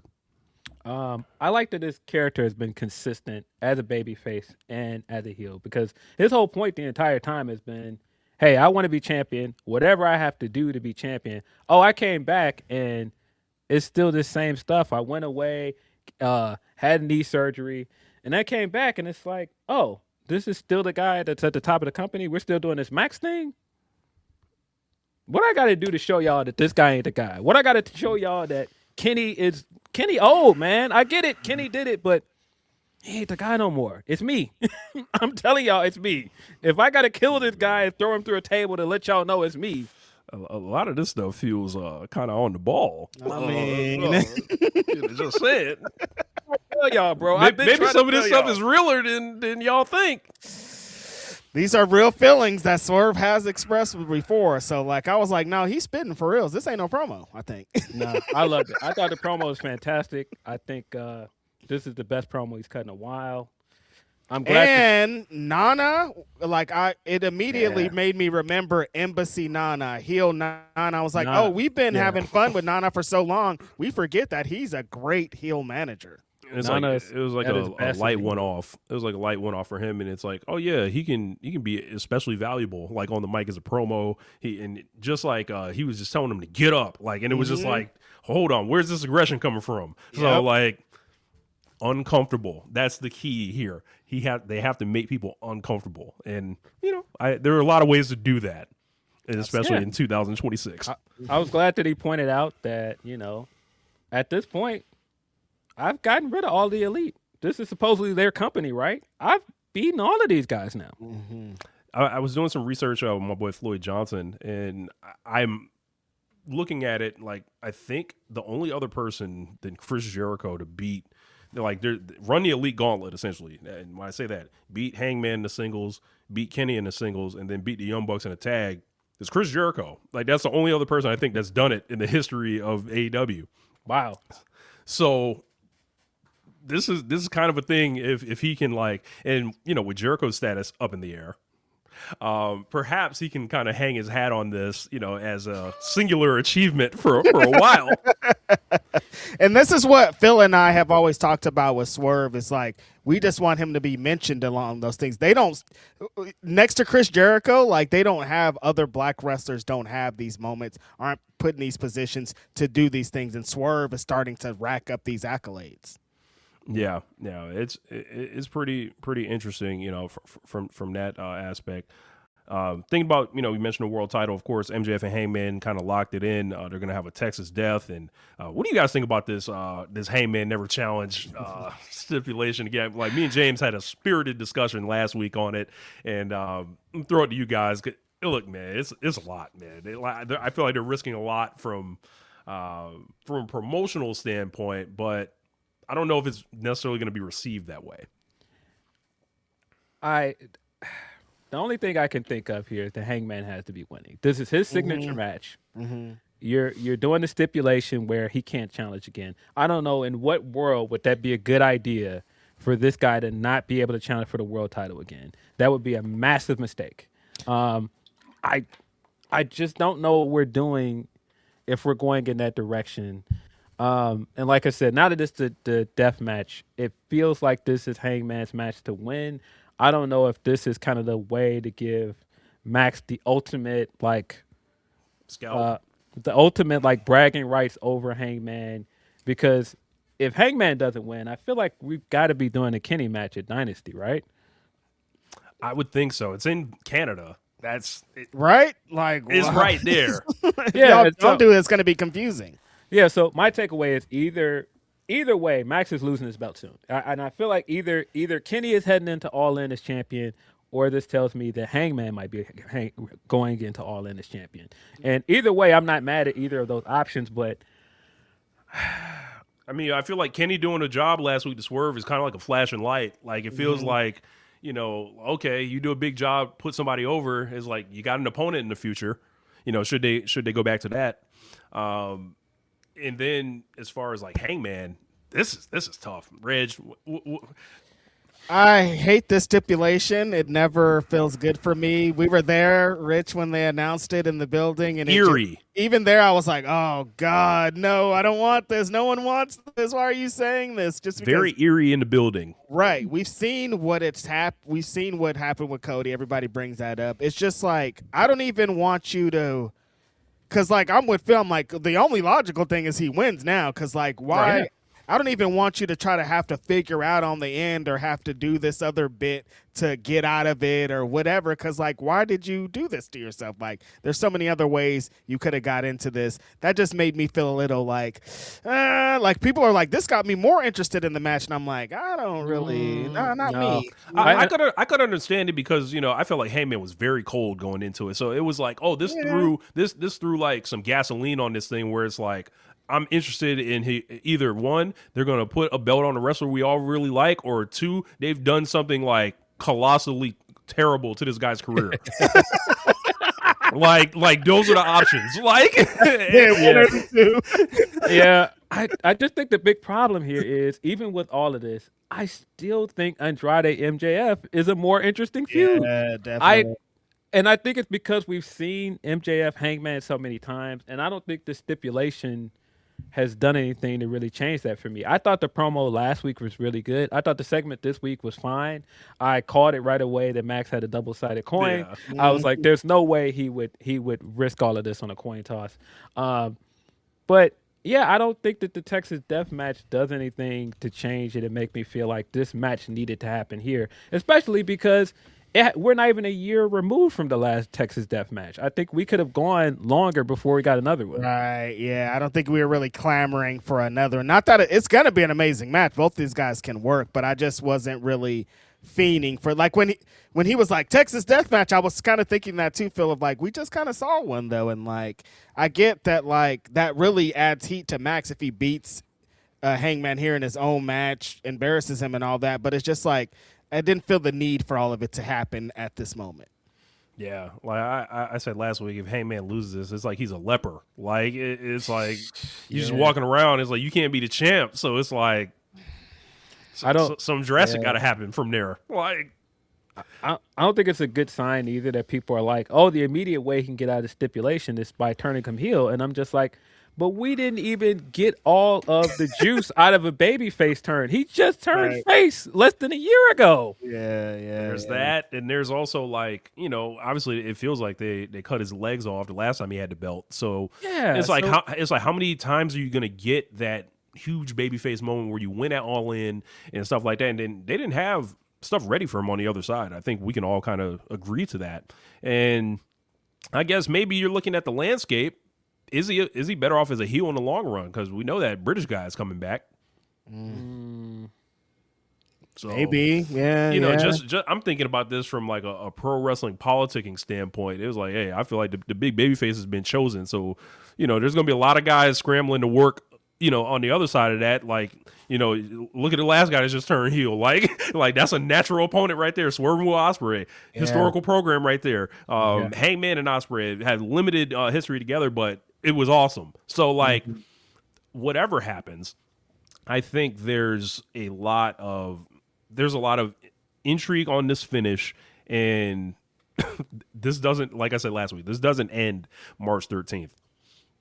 No, not in at my all. opinion. Yeah. No, I think there's so much more legs to this, so much more going into it. Kenny's looming in the background. I think that there's people that kind of are under the impression that Max is going to get all the way to All In with the belt. So there's like all these different angles that I'd be shocked if that happened personally. I'd be super shocked. I just don't see them running Max Ospreay again at Wembley. I mean, we've done it already. I just don't see them doing that again. And I didn't mind that match, but why? I don't see any interesting reason to run that match again. Yeah. So Reg, I don't know if you want to bow out. Me and Phil can I gotta hold it down a little bit. I appreciate y'all. Good times, great memories. Yes, sir. Appreciate you joining us, and drop your plugs, Reg. You can find me Saturday with this guy right here, Philip Lindsay, on Grapsody Podcast, Fightful Networks. We be talking the same kind of talk and doing our thing. We also have the Grapsody YouTube page. Phil's probably going to get into some of this when he rides out of here. But yeah, Grapsody YouTube page. The watch along with Denise Salcedo if you want to hear me talk some more about AEW. Appreciate you, Rich. Appreciate you, Absolutely. Phil. I'm going to see y'all. For sure. Glad to have you on here, man. We got to do it again. Absolutely. Peace, Hell peace. yeah. Everybody, appreciate y'all for supporting. All right, so me and Phil here gonna hold it down as far as trying to see what else happened on the show. Oh, the big injury. It looks like Penelope Ford is okay. It's not as bad as everyone thought. That tag match kind of ended strangely in a DQ. There was like a situation where she did a moonsault to the outside of the ring, and it looks like Harley Cameron kind of skirted bent that corner wall and got out the way. And Penelope, once again, this girl is like, she's fighting through her body, just rejecting this pro wrestling thing. It seems like. What did you think about the whole discourse around this, and then the Bezerra tag belts situation? It seems like the repetitive nature of what's going on here. Yeah, I felt bad because I think Penelope has been in a spot more than once now where it felt like this was her and Megan's titles to win. And then all of a sudden something happened, she got injured, or just the timing is just off. It's a shame because like the last week we got that fatal 4-way for the TBS title, and it was great. Yeah. And it just gave me a glimpse again of like, this is Willow as a singles competitor. Buddy, when I tell you, I'm ready for her to just be a singles competitor, man. And that's not a complete shade to Harley. I just think she's that much better on her own. She just doesn't need this tag team. It just feels like it's very apparent at this point this tag team is for Harley and not Willow. And I'm just ready. I'm ready for Willow to go off and get fused as TBS champion and to do other things. I totally agree. I was shocked they won the belts in the first place. I was there the night that they won them, and it was like, oh, because you would think a Tony and Mina thing was kind of set up there. Yeah, and that's what I thought. With Willow, it was like she had the huge match with Mercedes at the end of the year, the reunion with Statlander, and then she had to. It seems like she's babysitting now a little bit with Harley, and as you mentioned, no shade to Harley, anything, very kind of inexperienced wrestler trying to make her way in the business and stuff like that, but. It's kind of like you couple with Statlander coming off the belt to Tekla, who love Tekla. Y'all just did an interview with Tekla, and it was I think I maintain that was a positive thing. Like as far as like Tekla winning the belt, as far as like capitalizing, striking on somebody. But Willow has been held back seemingly, like from her real ascension that could have came at any point. And I don't know if it's because she's intrinsically kind of tied to Mercedes. I don't know if it's a long-term kind of situation that they're keeping everybody on the hook for, but there's a lot of big matches that we could begin to, especially like, every time her and Megan paired off, it rang off that I think we need to progress Willow a little bit more. Yeah. I don't know what you do. I don't know if this means we're going to do another Mega Bad match with Babes of Wrath and Mega Bad is going to win, because it sure seemed like that Mega Bad was going to win. So I don't know what you do there. I don't know if you speed up the Brawling Birds and give them the belt soon, but it just feels like right now, I don't know, man. Like I'm just ready for them to do something else, and it's not even just with Willow. I'm almost ready for them to do something else with Harley as well, because it just feels like, I don't know, man. It feels like this tag team has a shelf life. It just feels like you already kind of put them in a trick bag, because the reunion with Statlander and Willow is already much more interesting than them as a tag team. So the entire time you're waiting for them to go, okay, when is the Statlander reunion going to happen? And then it happened after Willow won the belt, and it was just like, okay, now we're throwing them all in these catch-all segments, and it doesn't feel like it's really helping any of them. It just feels like limited opportunities all kind of smashed together. Yeah, it's just like and the stuff this week, it just kind of felt like the match wasn't bad, but it was just like the way the match ended, I was just like, yeah, I feel like I'm the only person that's like standing along the wall, like, we ready to wrap this thing up or not, man? Like, come on. $10 super chat from Yuzuru Heart. Tag titles should have been on Tony and Mina, and Willow should be in singles. I don't know what TK was cooking. Made directions for Willow, Stat, Tony, Mina, and Tekla weird for a few months there. Yeah, I feel like Mina has taken the brunt of this. Like, Mina has become like the damsel in distress in their act, and it hasn't helped her at all. Tony at least had the stuff with Orange Cassidy at Grand Slam Australia, and that match was fun, but like, it kind of feels like ever since they did not win in the finals, Tony and Mina have been a bit directionless. I think also you can't ignore Mercedes going off TV, which, it like, she commands so much attention to where there's going to be people that work with her that kind of by proxy get that. But when you take her off, you're kind of, and then Tony, as you mentioned, was kind of, put elsewhere. There's only seemingly one segment really for them. So that's something they got to figure out. They got to do a better job with that balance, but it's something to take note of for sure. But let's move forward, man, off AEW. Let's wrap this thing up. We're talking about Elimination Chamber. Phil, I am much like Reg. I don't really rock with the Fed. I don't really know kind of what the dynamics are going in here. I see these shows, and they only have like 3 or 4 matches on them. There's lots of ad time, lots of downtime. I can make a sandwich. I can order some wings. I can walk around the house, mow my lawn between matches, different stuff like that. But it's in Chicago. Phil, are you going to the show? No, I do not plan on going. It's going to be at the United Center. Yeah, there's stuff around it that is very interesting at the moment. Some of the conversations about them not allowing certain venues to air the pay-per-view, and TKO trying to squeeze as many tickets out of this. And I mean, the fact that this is WWE making like their big triumphant return to the United Center, and this is kind of the big headline around it, that ticket sales isn't great. I don't think that looks good for TKO. I don't think that looks good for them as a company, because the United Center is like, this should be a big moment for them, especially because they made such a big to-do about planting their flag back in Chicago again as soon as they got Punk back. And you would have thought, like, this going to the United Center, this was going to be it. This was going to be the moment that really stamped it, and it hasn't been.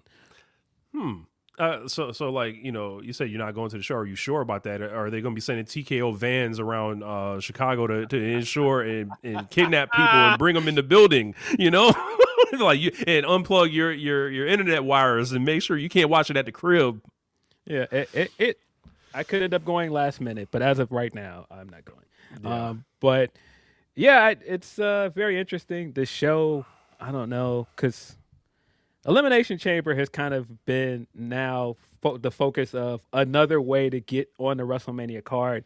And boy, do I think that they have gotten all the mileage they can in the storyline of how do I get on the WrestleMania card. And so it's not, win at the Royal Rumble, that's your way. Now, we have 2 options in the Elimination Chamber. Mm-hmm. And especially last year, I thought the Elimination Chamber was the better pay-per-view of the two, because you had bigger moments at Elimination Chamber, like the John Cena heel turn. You had like Bianca winning the Chamber, the return of Jade, and all this stuff. And then you had actually good matches. It was actually better pay-per-view all around. This year, it's not quite the same. Like, You've put Punk and Finn Balor in a very odd predicament, because nobody expects Finn Balor to win this match. And then you're also painting it as, well, if Finn does win, he's ruining WrestleMania because he's taking away the match that everybody wants to see. And so why would you do that to him? Yeah, so it's like, there's no way I see Finn Balor winning here. And then it's Punk, it's Chicago. I don't see him losing the belt in Chicago at the United Center. That would be malpractice. Like, I just don't see how you can do that. And then, like, even the way that they've set up the chambers, I was just saying when I was talking to Joe and Monty on another podcast, you did the stuff with Jade on Friday. Jade's walking back. Charlotte's music interrupts. They did this great stare down with Charlotte, and Jade comes back around and was like, I know you heard me. And she's holding up the belt. And I was like, okay, we got something here. This is interesting. That's your Mania match. That's your Mania match. I'm looking at the list. I don't see Charlotte in this match, Phil. That's where I'm going. You did this stuff on Friday that made this matchup interesting. And then Charlotte lost the qualifying match. I was like, what? And then you've got Rhea in the match. You've got this interesting dynamic with Io and Rhea, where Rhea still hasn't beat Io. And Io's not in the match. She's not in the chamber match either. Yeah, I saw that Liv Morgan has one of the title matches against Stephanie, and it's like, that feels like that's just gonna struggle. Like, it just, I got this long running thing. Liv Morgan will never win on this show. And I haven't been proven wrong yet. She had to win a Mickey Mouse Royal Rumble. That don't really count. You got to do it all the way over in Saudi Arabia. Of course, she's held these championships only in service of others and been beaten like a drum repeatedly. And it's just taking years and years. So, like, if she gets this and it's just overshadowed and booked badly, I feel like I'll still be correct. And Liv Morgan will never win. So, there's something on the line for me right there. But, let's look at this card, man. Like, we'll start with the women's elimination chamber. We got Tiffany Stratton, Rhea Ripley, Alexa Bliss, one of my all-time not favorites. Let's say that. Not favorites is crazy. Asuka, Kiana James, and Raquel Rodriguez. So Jade's the champion, Yes. and Jade's opponent presumably is in this match. Yes. So I don't think they're going with Asuka because No. Asuka's like out of here. They're not going with Raquel. That would be strange. I think from there it comes there. Kiana James would be. I don't think that would work. But she's pretty much in here like new blood per se. The only thing I can guess is that we get the mysterious attacker angle. Alexa gets taken out of the match, and that's how Charlotte gets entered into that. Too. God damn! I would not be surprised. I would not be surprised if that's where this is heading. Alexa gets taken out of this match somehow, and Charlotte gets put in her place, and Charlotte wins the chamber. Because I don't know any other reason why you start heating up any interest in Charlotte Jade if you're not doing it. And Jade just said in an interview this week that she thought that Charlotte was going to be her WrestleMania opponent. So something's got to be happening here. She done slipped up and said the wrong thing in public. Something's got to be happening here. I think Charlotte is going to end up in this match somehow. Because I just don't see how you do this. Because she, at this point, is the most interesting opponent for Jade. And, I mean, I wouldn't put it past them to go with Raquel, which, why would you do that? But also, at this point, wouldn't be surprised.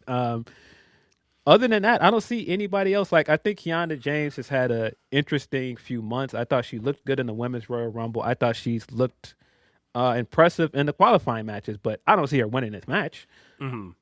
And then besides that, it's Tiffany and Rhea. And is it like you're not gonna go Tiffany Jade again? You've run that match like 8 times. And then Rhea is like, that feels like something that you don't set. That feels like a setup for Jade if they do that. Like, no. But you can never discount WrestleMania, big star. Could get programmed in. She does have those tag belts, if I'm not mistaken. Rhea could win, but my thing with that is, why would you bypass all of the interesting stuff you've got going with Io to put her in a match with Jade? Because if Rhea wins, what is Io doing at WrestleMania? Right.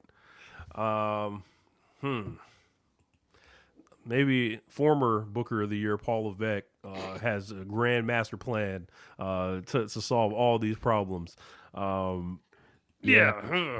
See, my thoughts on that would be so different if Io was in the match. But because she's not in the match, it doesn't make sense at all for Rhea to win now. Mm-hmm. Yeah, I don't know, man. Get ready for Alexa Bliss to do her little flip splash off one of the pods, like she does. Tiffany Stratton will also probably do a moonsault off of one of the pods. Bro, every time people say she's doing like the Seth superplex into that Falcon Arrow, I know that hurts. Workshop the move a little bit more. It's okay. Just workshop it a little bit more. It ain't that far off from Seth. Don't do my guy like that. Similar ability right there. Don't do my guy like that. Come on now. Come on. But I think I'm gonna just go chalk and say Rhea Ripley's winning, and they're gonna figure it out. They're gonna love to stick the golf white woman against like the muscular black woman that is hopped out of a comic book. Like they're just gonna love how it looks, I think. And I don't think that's a bad matchup. I just hate the idea that after the year that Io had, I mean, Io gave you the best WrestleMania match last year with Rhea and Bianca, went on a stretch of great pay-per-view matches last year, and then you come to WrestleMania the exact next year and you've got nothing for her but like maybe possibly coming to the ring with Rhea. I don't think manager that's good. Yeah, I'm tentatively gonna pick Charlotte to win because I feel like they're teasing this Charlotte Jade stuff. This is insane. Like this man picked with sound logic, someone who is not advertised for the match seems like the best thing. That's it. That's incredible levels of booking from Paul Levesque. not great that I don't think anybody in this match is winning, especially when the field includes Rhea Ripley. But you've put yourself in a corner with the stuff with Io. it kind of feels like they're gonna walk into WrestleMania as tag champions, and you're probably gonna do like a multi-women match for the tag titles or something. I don't know.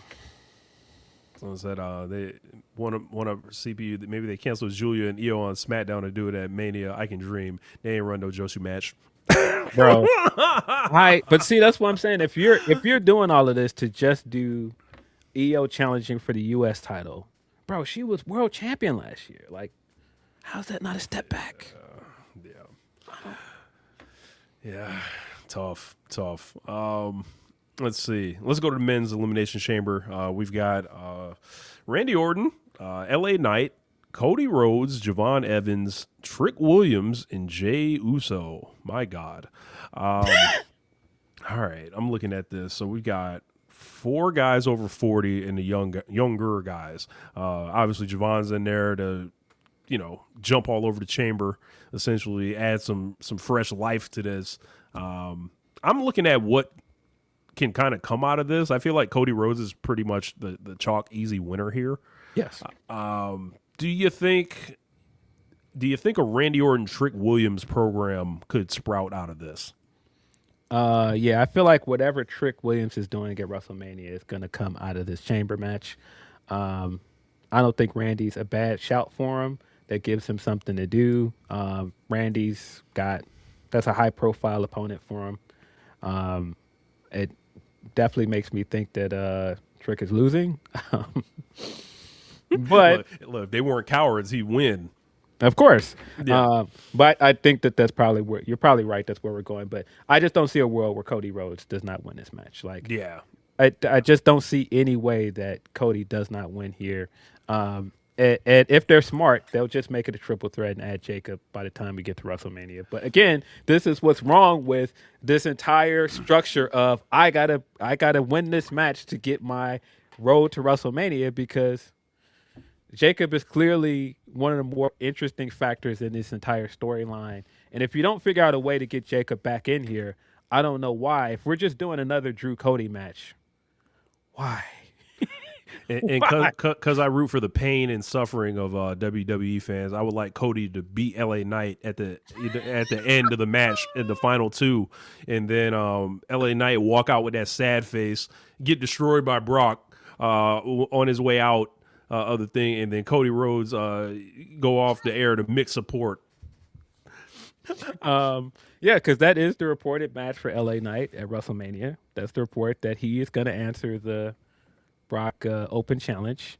And it's so funny because when Brock did this segment on Monday, which was, boy, it felt like we were back in 2015. All of a sudden, I was like, we're still doing the exact same thing with Brock. Paul Heyman comes out. Everything is the same. We're talking about the streak in 2026. I'm just like, He brought up the streak? Yes. Yes.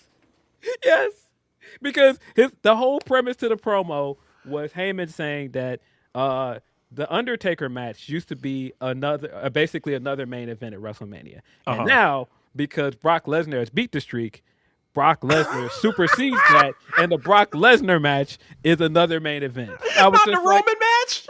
I was just like, however you get there, Paulie, however you spin this. But yeah, as soon as that segment started and all of the crowd was chanting Oba, I was like, yeah, Oba's not getting that match, because that's what people want. Why would they give people what they want? Mm-hmm. Yeah. Why isn't Oba Femi in this match? Good question. Yeah, they're teasing a Rusev match. He's got Miz on Friday. All right. Hot prospects. Yeah. So, yeah. Oba Brock is the more interesting aspect. That's the more interesting matchup here. But are you just going to give Oba the win? That's the question. If you're not going to give Oba the win, don't do that match. I agree. I agree. At this point, I would never put Brock over Oba Femi. Like, it would be like just how Lesnar beat the Undertaker every time he ever wrestled him. I would do a similar dynamic as that. Like, I'm gonna whoop you every time I'm here. And good luck talking Paul Heyman and Brock Lesnar into that. But as far as Randy Orton, how does Randy Orton keep like just hanging around in this. It's like, are they ever gonna do Randy Orton, Cody Rhodes ever at this point?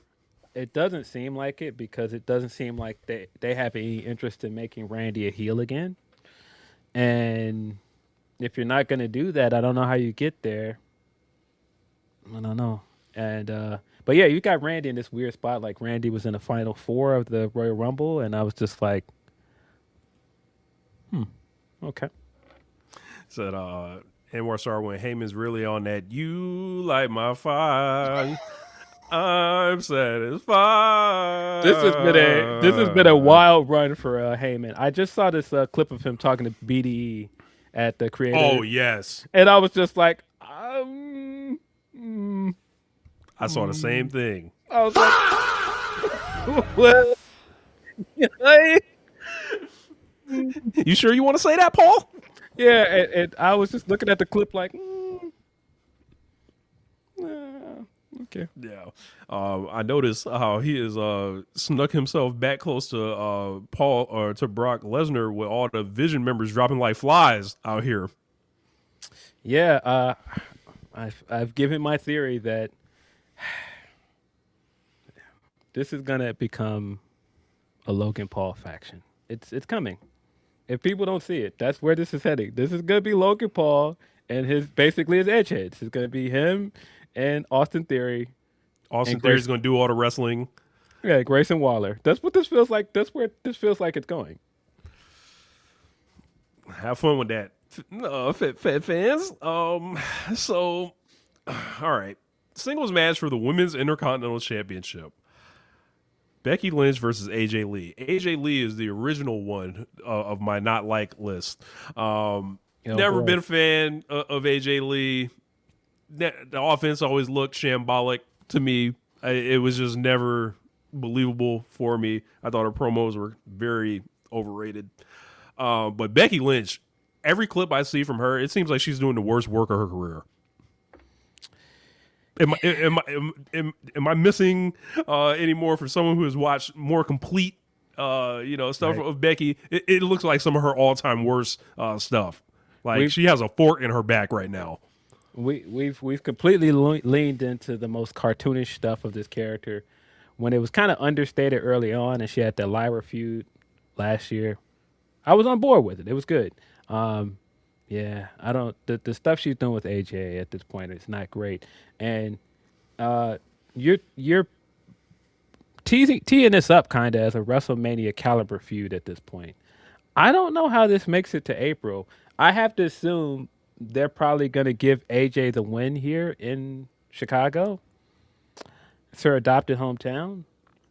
But how do you keep this thing going for another 2 months if that's what you're doing? I don't see how we get there. Yeah, I feel like AJ's probably got to win, and then Becky's just challenging for a rematch, and then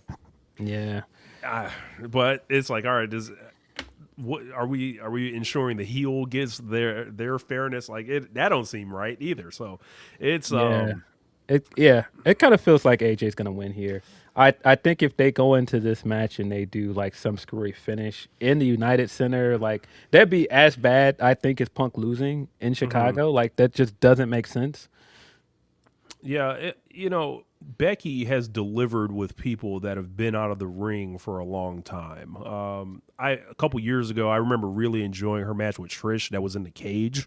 Yeah. But Becky seems very like the character has me so thrown off, and I think the Lyra stuff had mixed results, as you mentioned. Like that SummerSlam match was not it. Look, I hope they got something. I hope they got something. I think they can have a good match. I thought the mixed tag match was fine at WrestlePalooza. It's so many what ifs with this because I just don't know why you would want to stretch this out the way they're stretching it out. Still very baffled with the way they're using it with AJ Lee in general.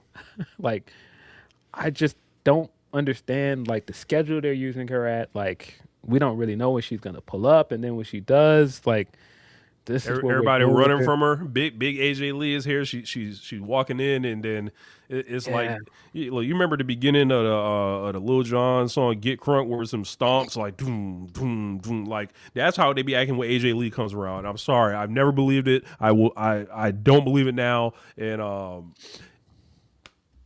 have fun. Have fun. Have fun. But yeah, I think that this match has some very low expectations for a lot of people based on the build. But I think that it can overcome those expectations because I think Becky is still a good wrestler. She probably can pull a good performance out of this, but like I said, my real worry is not so much this match, is how the heck are you going to keep this feud How do going you do another one? if this is heading to WrestleMania? $5 super chat from Anwar Starwin. Appreciate you. Says your mama swerve. Fuck. Yeah. You know that was a good one. I might have to clip that one. But yeah, as you mentioned, main event presumably for the World Heavyweight title, CM Punk versus Finn Balor. I remember when CM Punk left WWE, Balor was one of the earliest imports where it was like, okay, who might people tie their fandom to, that kind of wrestler or whatever. And seeing them all these years later, they're both like on the other side of 45 years old now, if I'm not mistaken. I obviously you mentioned this is a no-hoper match with Balor, and maybe we should just like transition this to like Punk versus Roman talk, which I'd be definitely interested to see kind of what you think about it, because I saw the one promo they did, and the WrestleMania tickets ain't moving the fastest right now. I think we can kind of put the Balor. Let's put Balor away. I think we're both taking Punk pretty easy here. Yeah. But Punk Roman, this should be.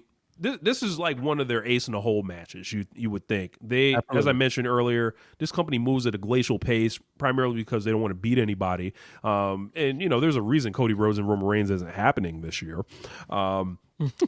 So now with Punk and Roman, yeah, I feel like you give Punk what he wants, which is that day 2 main event, and I feel like he's laying it down for Roman.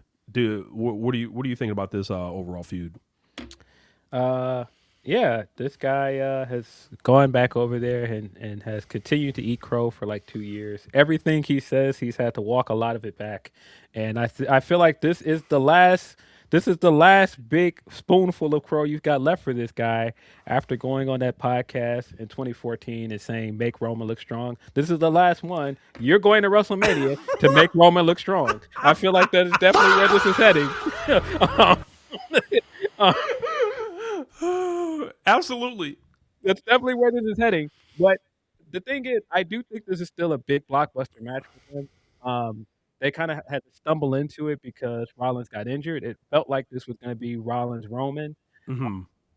But like I said, this is a pretty big blockbuster match. And if they do just book this as these guys have real, legitimate animosity, if you believe that at this point, because I certainly believe they had a conversation at this point.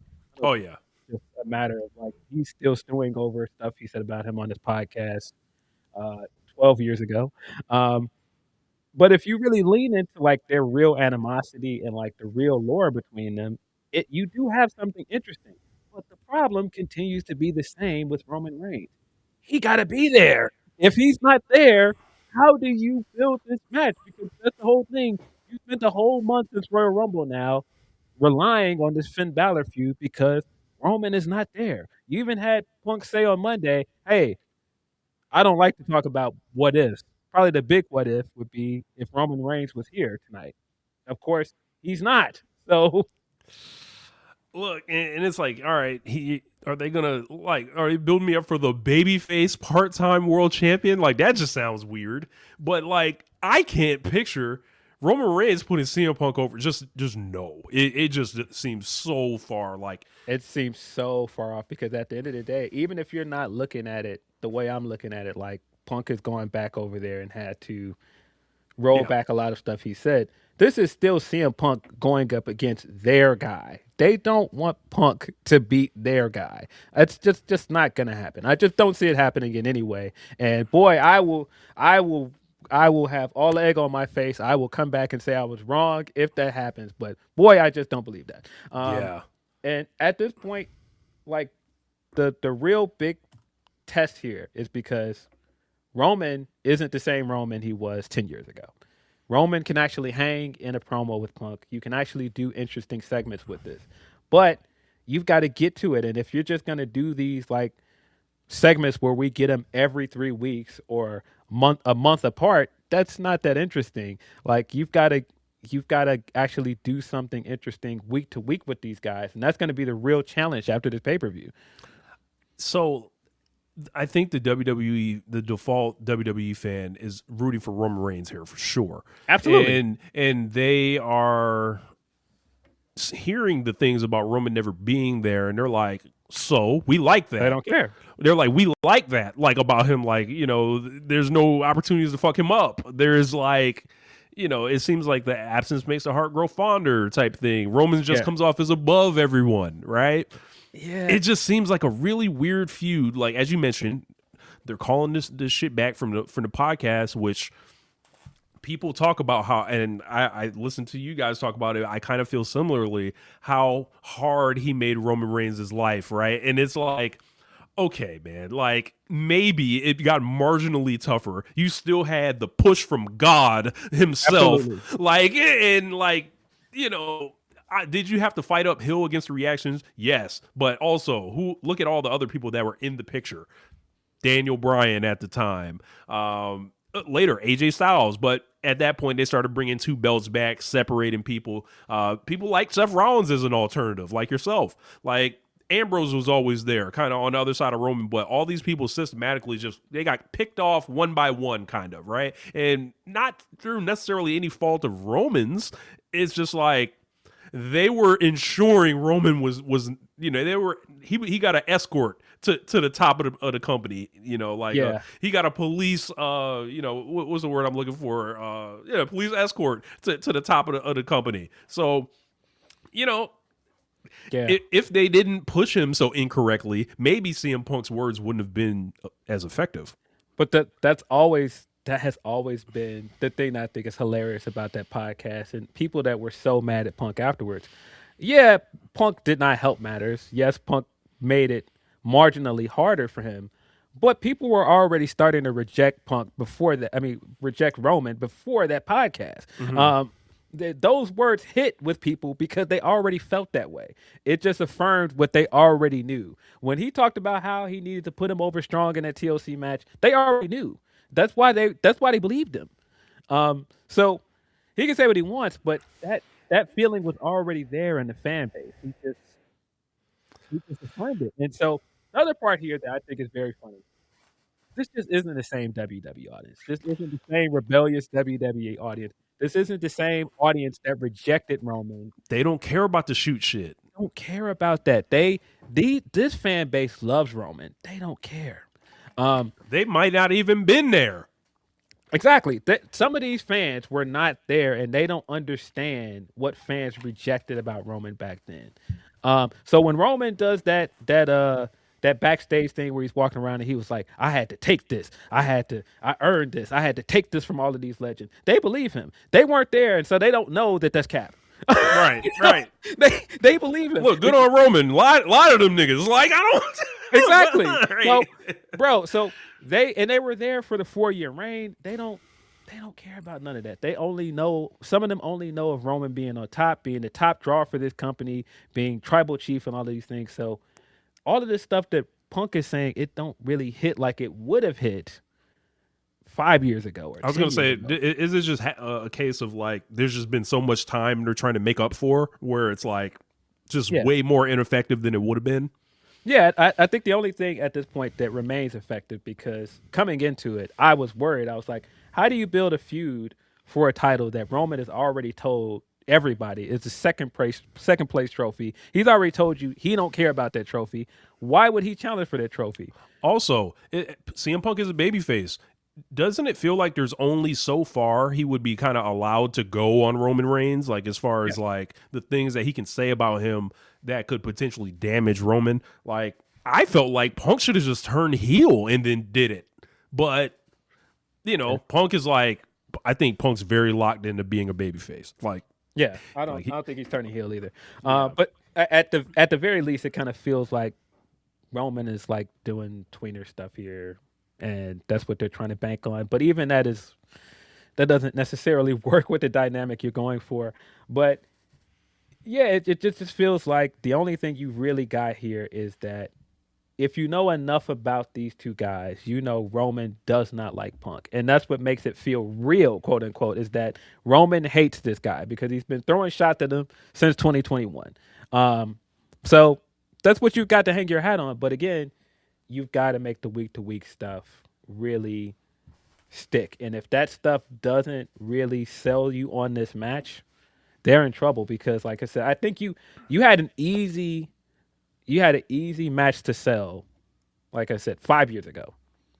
Even 2021, you had an easy match to sell. But now it's a little bit tougher. And yeah, it's just hard to get past this schedule with Roman, man. And think about it. It's like Punk, you're showing up every week. You're doing your quote unquote half of the promo and everything. And think about what you leave with. You leave with no belt at the end of the day, and then you leave out of the here still as a babyface, and it's like it feels nasty. Like as far as it's amazing why you look at like the only like heel that's factored in near the top is Drew McIntyre, right? I feel like WWE is like terrified to really turn people heel because they want this babyface promotion, they want the love, or Paul Levesque wants to be hailed as this genius. And, if you got heels like muddying things up, it's just not as clean for them. Them with this babyface versus babyface dynamic, and then, as you mentioned, the story that doesn't probably resonate with this crowd, I wonder how the effect on that is the ticket sales plus a return to Vegas plus the increased prices. It just seems like a recipe for less success. Yeah. But like I said, this is probably the biggest match you've got with the wrestlers you have right now. The fact that the ticket sales are what they are for this match and like all the lore around it. I mean, this is Las Vegas. This is Punk coming into Las Vegas where he famously cut the pipe bomb. You got so many things around this. I don't know. But the first time I got my inkling that this is just a different company and Punk is just in a different land, he's in a different place in his career, is the Cena feud. And Cena cut his faux pipe bomb and people were like, Cena has a point. I was like, oh, we've completely jumped the shark. We've turned this over. We've completely jumped the shark because people were like, Cena has a point. I'm like, bro, that is not what was said in 2011. Yeah. Yeah, there's the new, they've got Triple H loves to shoot shit. I'm sure Punk loves to shoot shit. Roman is almost as far away from one of these shooty type characters as there is. What did he like? What's his defining thing? It's the bloodline. Like that's they're related and shit, but it was kind of cartoony and goofy about their relationships and stuff like that. And ultimately, he was just a heel champion, right? It was very pro wrestling. Yes. This is like if they want to do the feud how CM Punk wants to do it, they've got to commit. It feels like they're half stepping. Like it feels like they want to allude to the stuff, but they don't want to rip the Band-Aid off all the way because it might not benefit them to rip the Band-Aid off. But you can't. It seems like Punk doesn't want to play in necessarily WWE land either here. So yeah, it's just a difficult match to book. Yeah, I think the interesting stuff they did in that promo is stuff that you wouldn't have caught if you don't know enough about the Art of Wrestling podcast, these guys' history together. You might have just thought like, oh, well, why do you say that? Like, it's just kind of like, but it has to be things that you already knew ahead of time. And some fans currently are just not going to understand what they're alluding to. Like, Punk coming out there and walking right past him and going, yeah, I want this Finn Balor match. Where's Finn at? Yeah, because that's been his point for the past 2021, since he's come back to wrestling. Oh, that guy's still talking about me? I've moved on. Why is he still talking about me? Yeah. Why do you still need to talk about me? You're the man. Why are you worried about me? You're worried about what people might think because of something I said on a podcast 12 years ago? You still emotional about that? Like, you mad? Yeah, or him saying, you learned from me, which was his initial point from that podcast of being like, oh, I didn't want Liaki, but they wanted Liaki, but it's fine. He can come and learn from me. And so some of those things, they were direct references from that podcast, but some people might just not have caught them. Look, some people might have actually been so angry in their love for the World Wrestling Federation that they've never even bothered to listen to that podcast because it would just hurt them so much. Yeah. So they're catching secondhand information off this. They built it up in their head how bad it is, but don't know those specifics. Shout out to my man Montezzi in the comments. Says salute, great work, love y'all, much love, Teasy. Shout out to Teasy. Yeah, for sure. There's some of that. Yeah, they're like. But yeah, if you're like me, and when that came out, and at the time it came out, I've listened to that podcast multiple times. So there's certain parts of it I can quote verbatim. And so there were parts of that promo that I was like, oh, I know exactly what he's doing. But it's so inside baseball for people, and it's so slow, and it took so long to get to the point. Some people might have missed bits of it. But to your point, if you're going to get to this, you got to get to like the meat of what these two guys really hate about each other. You can't like skim across the surface. You can't be afraid to like get into it. You can't do these cookie cutter promos. You got to get into it. If you're not going to do that, why are we doing this feud? Sell some fucking tickets. CM Punk, you always talk about, you can talk him into the building, right? Let's see it. Like, let's see it. Yeah. I feel like he's got so much material, and I think that's the thing that's funny because people, again, love Roman now, so it's different. But I feel like he's got a ton of material. I think he could look around like, wait a minute, he's still whining about this podcast? Yeah. It's tough, man. That podcast hurt Punk more than it hurt you. Like, this guy, I don't know. Yeah. It's wild, man. But yeah, I guess that'll we can leave it there on those guys. I'm looking at my list of topics. I think we hit it all pretty much. So I guess we can wrap it up and all that. Appreciate you jumping on, Phil. Always happy to have you and talk to you here. And we'll have to do it again. Been a while since we been on a pod together and all that. And just appreciate what you do. Appreciate the looks that you've given me personally, like on Bleacher Report, different stuff like that. And just some of those have just increased visibility for me. And, just as y'all hold it down on Grapsody with that huge platform on Fightful, always proud of you guys doing your thing. 100% support from me and One Nation Radio and Social Suplex as a whole. And let us know, what you got coming up the pipeline. We've got the interview with Tekla that dropped this Monday on our YouTube channel. You can check that out. We'll be back at our usual time, noon Eastern, on Fightful's YouTube channel. That'll be me and Righteous Reg hosting Grapsody.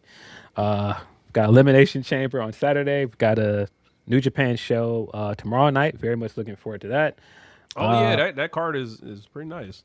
Yeah, that card is stacked so far, but depending on how this pay-per-view goes, we might actually do a review for it on Monday. Very curious to see what's coming out of this pay-per-view. Might be a lot to talk about. Might be a quick pay-per-view to run through. Like, 4 matches. We got, I don't see how you don't end this show if you're WWE with Roman in the United Center. This is your chance to have, like I said, you're planting your flag in the United Center. How do you not have Roman in this night and do a stare down with him and Punk? Yeah. He should jump on him. Like they should be brawling as they go off air or whatever. Shout out to Cyclops is better than Wolverine 8651. Peace and love, everyone. Have a blessed night for the super chat. Thank you. And, appreciate you. Hell yeah. So let me get to these. I guess we'll wrap it up here. Appreciate you guys listening. Make sure you check out all the other podcasts on Social Suplex Podcast Network. Of course, One Nation Radio, me and James. Keeping it strong style. All things elite. Imps, WWE, Adventure, Wrestling Art with Chris Things. Tunnel Talk, the Trish and Sarah Podcast, AEW Match Guide, and Joshing Around. Thank you guys for listening. We'll holler at y'all next time. Peace.